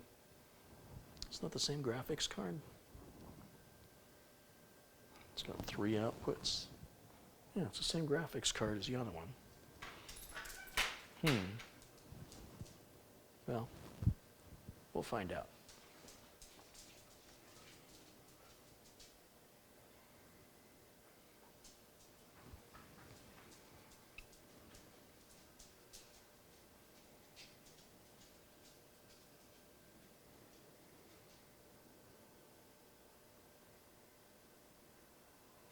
Will a SATA M.2 drive run in an NVMe slot? Only if it's designed to accept it. You'll have to look at your motherboard manufacturer's owner's manual or contact the manufacturer's support to see which slot, because sometimes there's more than one, supports which drives. Z Hammer says, will you try out that cheap OLOY RAM? If somebody orders it, remember, I don't provide parts here. On the 200R case, are the side panels interchangeable? I don't believe so. I'm not quite sure why you'd want to. How much would it be for around an hour of your time? I don't have an hour of my time to talk, so it's not really on the table at any price right now. Maybe in like 3 or 4 months. Like, I've got 13 computers ahead of me that I've still got to get done, and I have about, I don't know, every day I have more emails and comments and Facebook messages from people that want to talk to me. Unfortunately, that's sort of the downside of becoming popular. 10 years ago, 5 years ago, if you said, hey, I want to talk, yeah, give me a call. But now that I've gotten more popular, there's too many people that want to talk to me, and there's only one of me. So for right now, I'm just focusing on everybody who's a customer who's waiting. And then if work slows up and I have time, that'll be great. If it doesn't, I'm going to keep this pace up as long as there's work. And so long as I can make videos. That's the other thing, it's not like the work I'm doing, I'm able to help a customer and make a video at the same time. If somebody wants to have a private conversation, it's not exactly something I can broadcast. It takes me away from video production time. So for all of those reasons, the short answer is there's no time in the near future where I have the ability to chat with people. My friends haven't talked to me in 2 months, and a couple of them are really mad at me. They're like, what, you don't like me anymore? I'm like, I just don't have time, man. There's just no time. Taking care of people. So.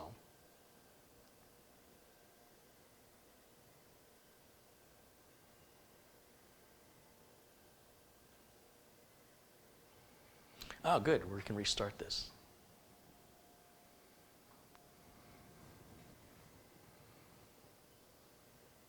Carrie, have you ever used a case with a hot swappable slot in the case? Yeah, in 1997 I used one, and they were horrible then. There's a reason why you don't see them very often. They're just junk. It's just stupid. USB is so much fast. It's already so much easier and faster and safer to use USB for any external drive. Using anything hot swappable just doesn't make any sense. Not in my world. Now, if you're dealing with servers, that's a different story, and I'm not a server guy, so I wouldn't be the right person to talk to you about that. Jeff says, are you still building computers for veterans? I haven't had time, but I have 4 computers and parts to build, probably 2 more, when time permits that I can do that. And I also want to build those computers for the Kids at Hope charity. So again, I've got to take care of the paying customers that are waiting first, and everything else will take a side to that. But it is something I will be getting back to. There are more computers to give away for that, to that end.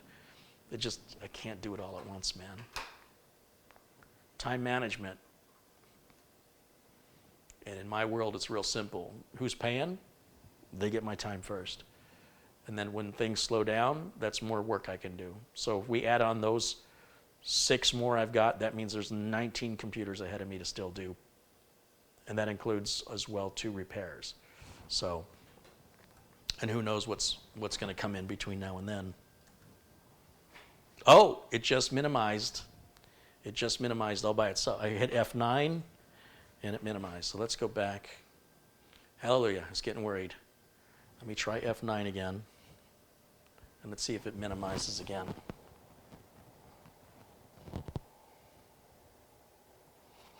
Man, I hate telling people no. I really don't like it. I don't like saying no. And that's why I'm so busy. And then when people try and pile on to how busy, oh, it just did it again.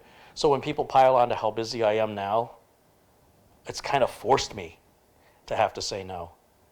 And I haven't figured out a way to do it in a more gentle manner other than just I'm asking you to please don't pile on. Please don't pile on. And please understand, you know, the great thing about getting popular is, of course, I'm able to reach out and help more people. The downside is many of these people, I guess they think nobody talks to me and they want to talk to me personally, and they don't understand there's lots and lots of people thinking the exact same thing. And I'm like, look, man, I'm sorry, but you can talk to me here in the chat if there's something I can address while we're live. I've even turned away customers this month. I've turned away 3 people who wanted to have me build them a computer. I'm like, I can't. That'll put me into March or April for those people. And that's if I put off the other builds I have that are not critical, like the Xenos build, the 3950X behind me, Kids at Hope computers, the veterans computers, all that'll get pushed further down in order to make room for more paying customers. So the easiest thing is to just go, I can't take it on right now. Contact me if you're still interested in a few weeks.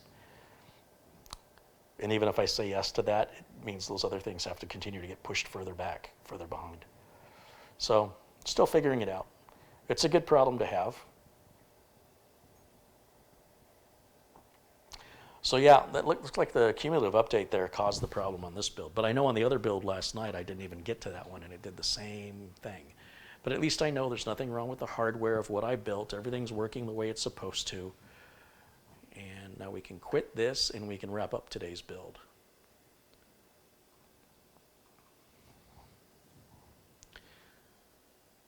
Perfect. And we'll shut this down.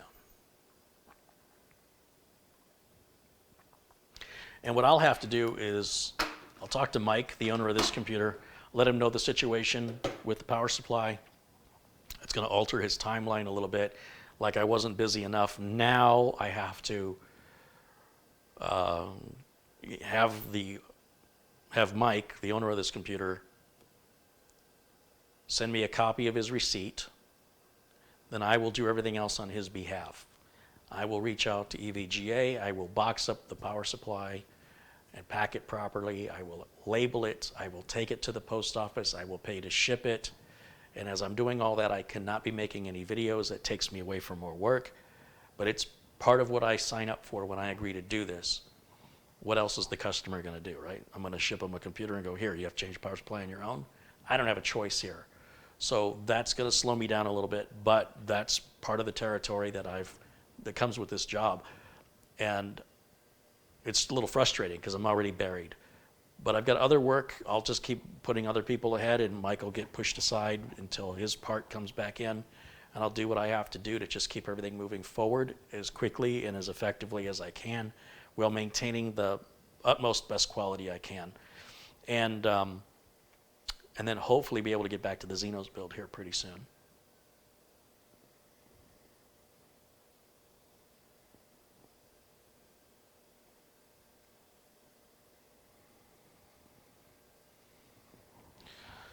All right, guys, I think that's going to wrap it up for me for today. It is gone 3 hours and 10 minutes in the stream. I think that's long enough.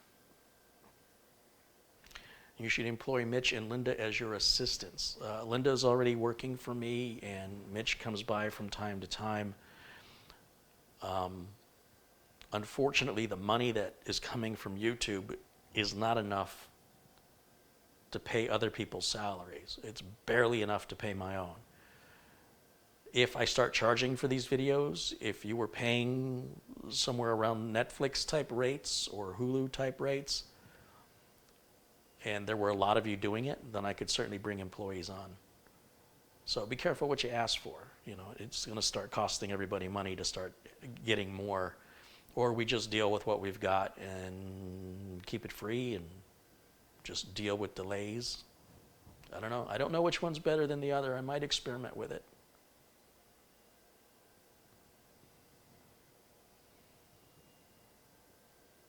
Use Acronis to clone Car-ey.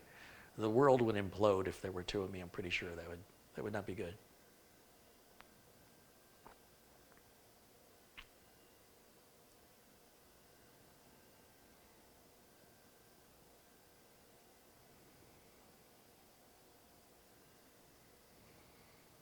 Sharon says, "We'll start charging, then I'll pay."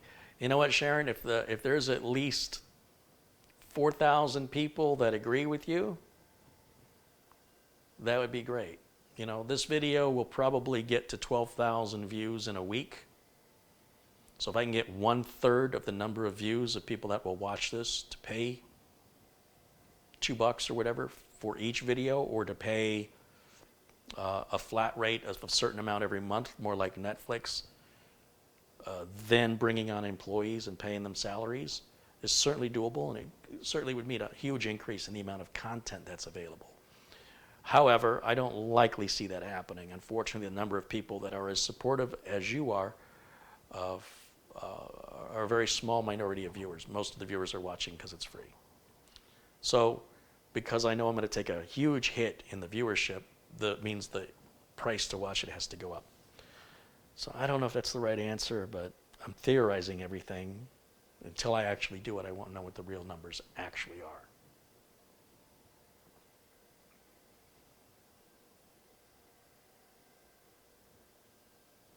If you do subscription, offer to answer questions with a personal phone call.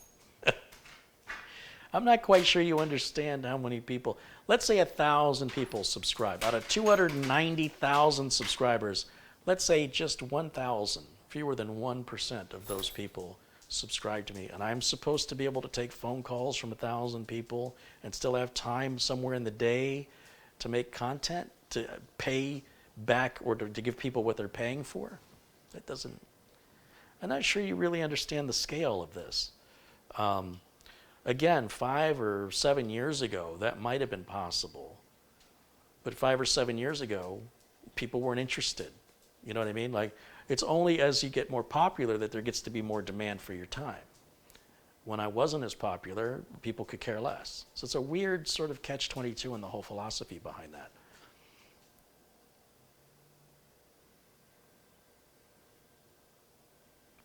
So anyway, it's just not that simple, you know?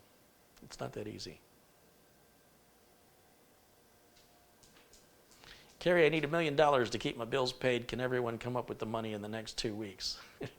Hey, if that works for you, let me know, Tom.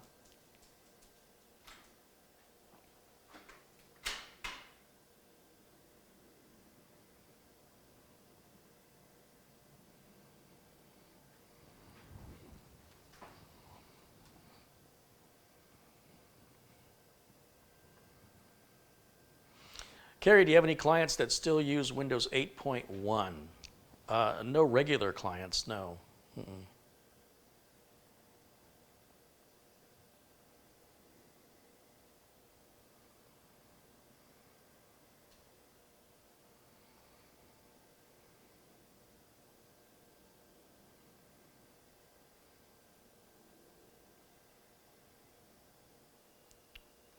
Okay. That's going to wrap it up for us today. Thanks for joining me today and for hanging out and enjoying the fun of diagnosing a DOA, a dead on arrival power supply from EVGA. If I go to EVGA's website, fill out the forms, and if Mike sends me his receipt within the next day or two, should be able to get that out in the mail to them on Monday. They'll get it by Wednesday or Thursday. They'll turn it around probably Friday, and I'll get it Wednesday, Thursday, or Friday a week after that. And then we can come back to this build and finish it.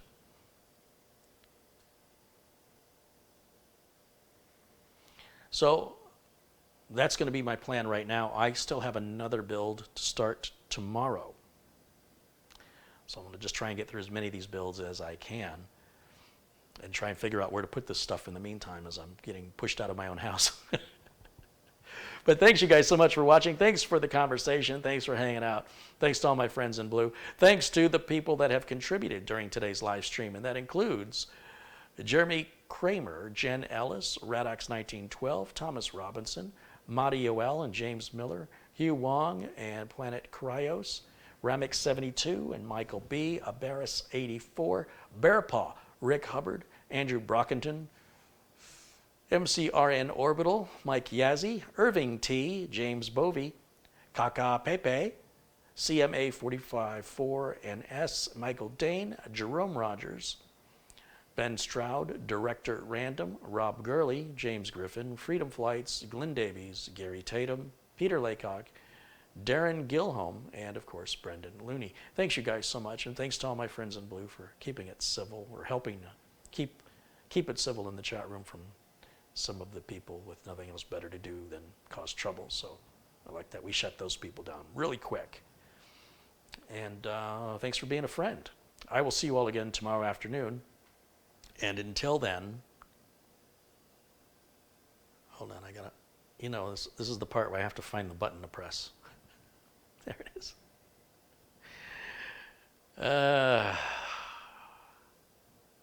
Until then, bye for now.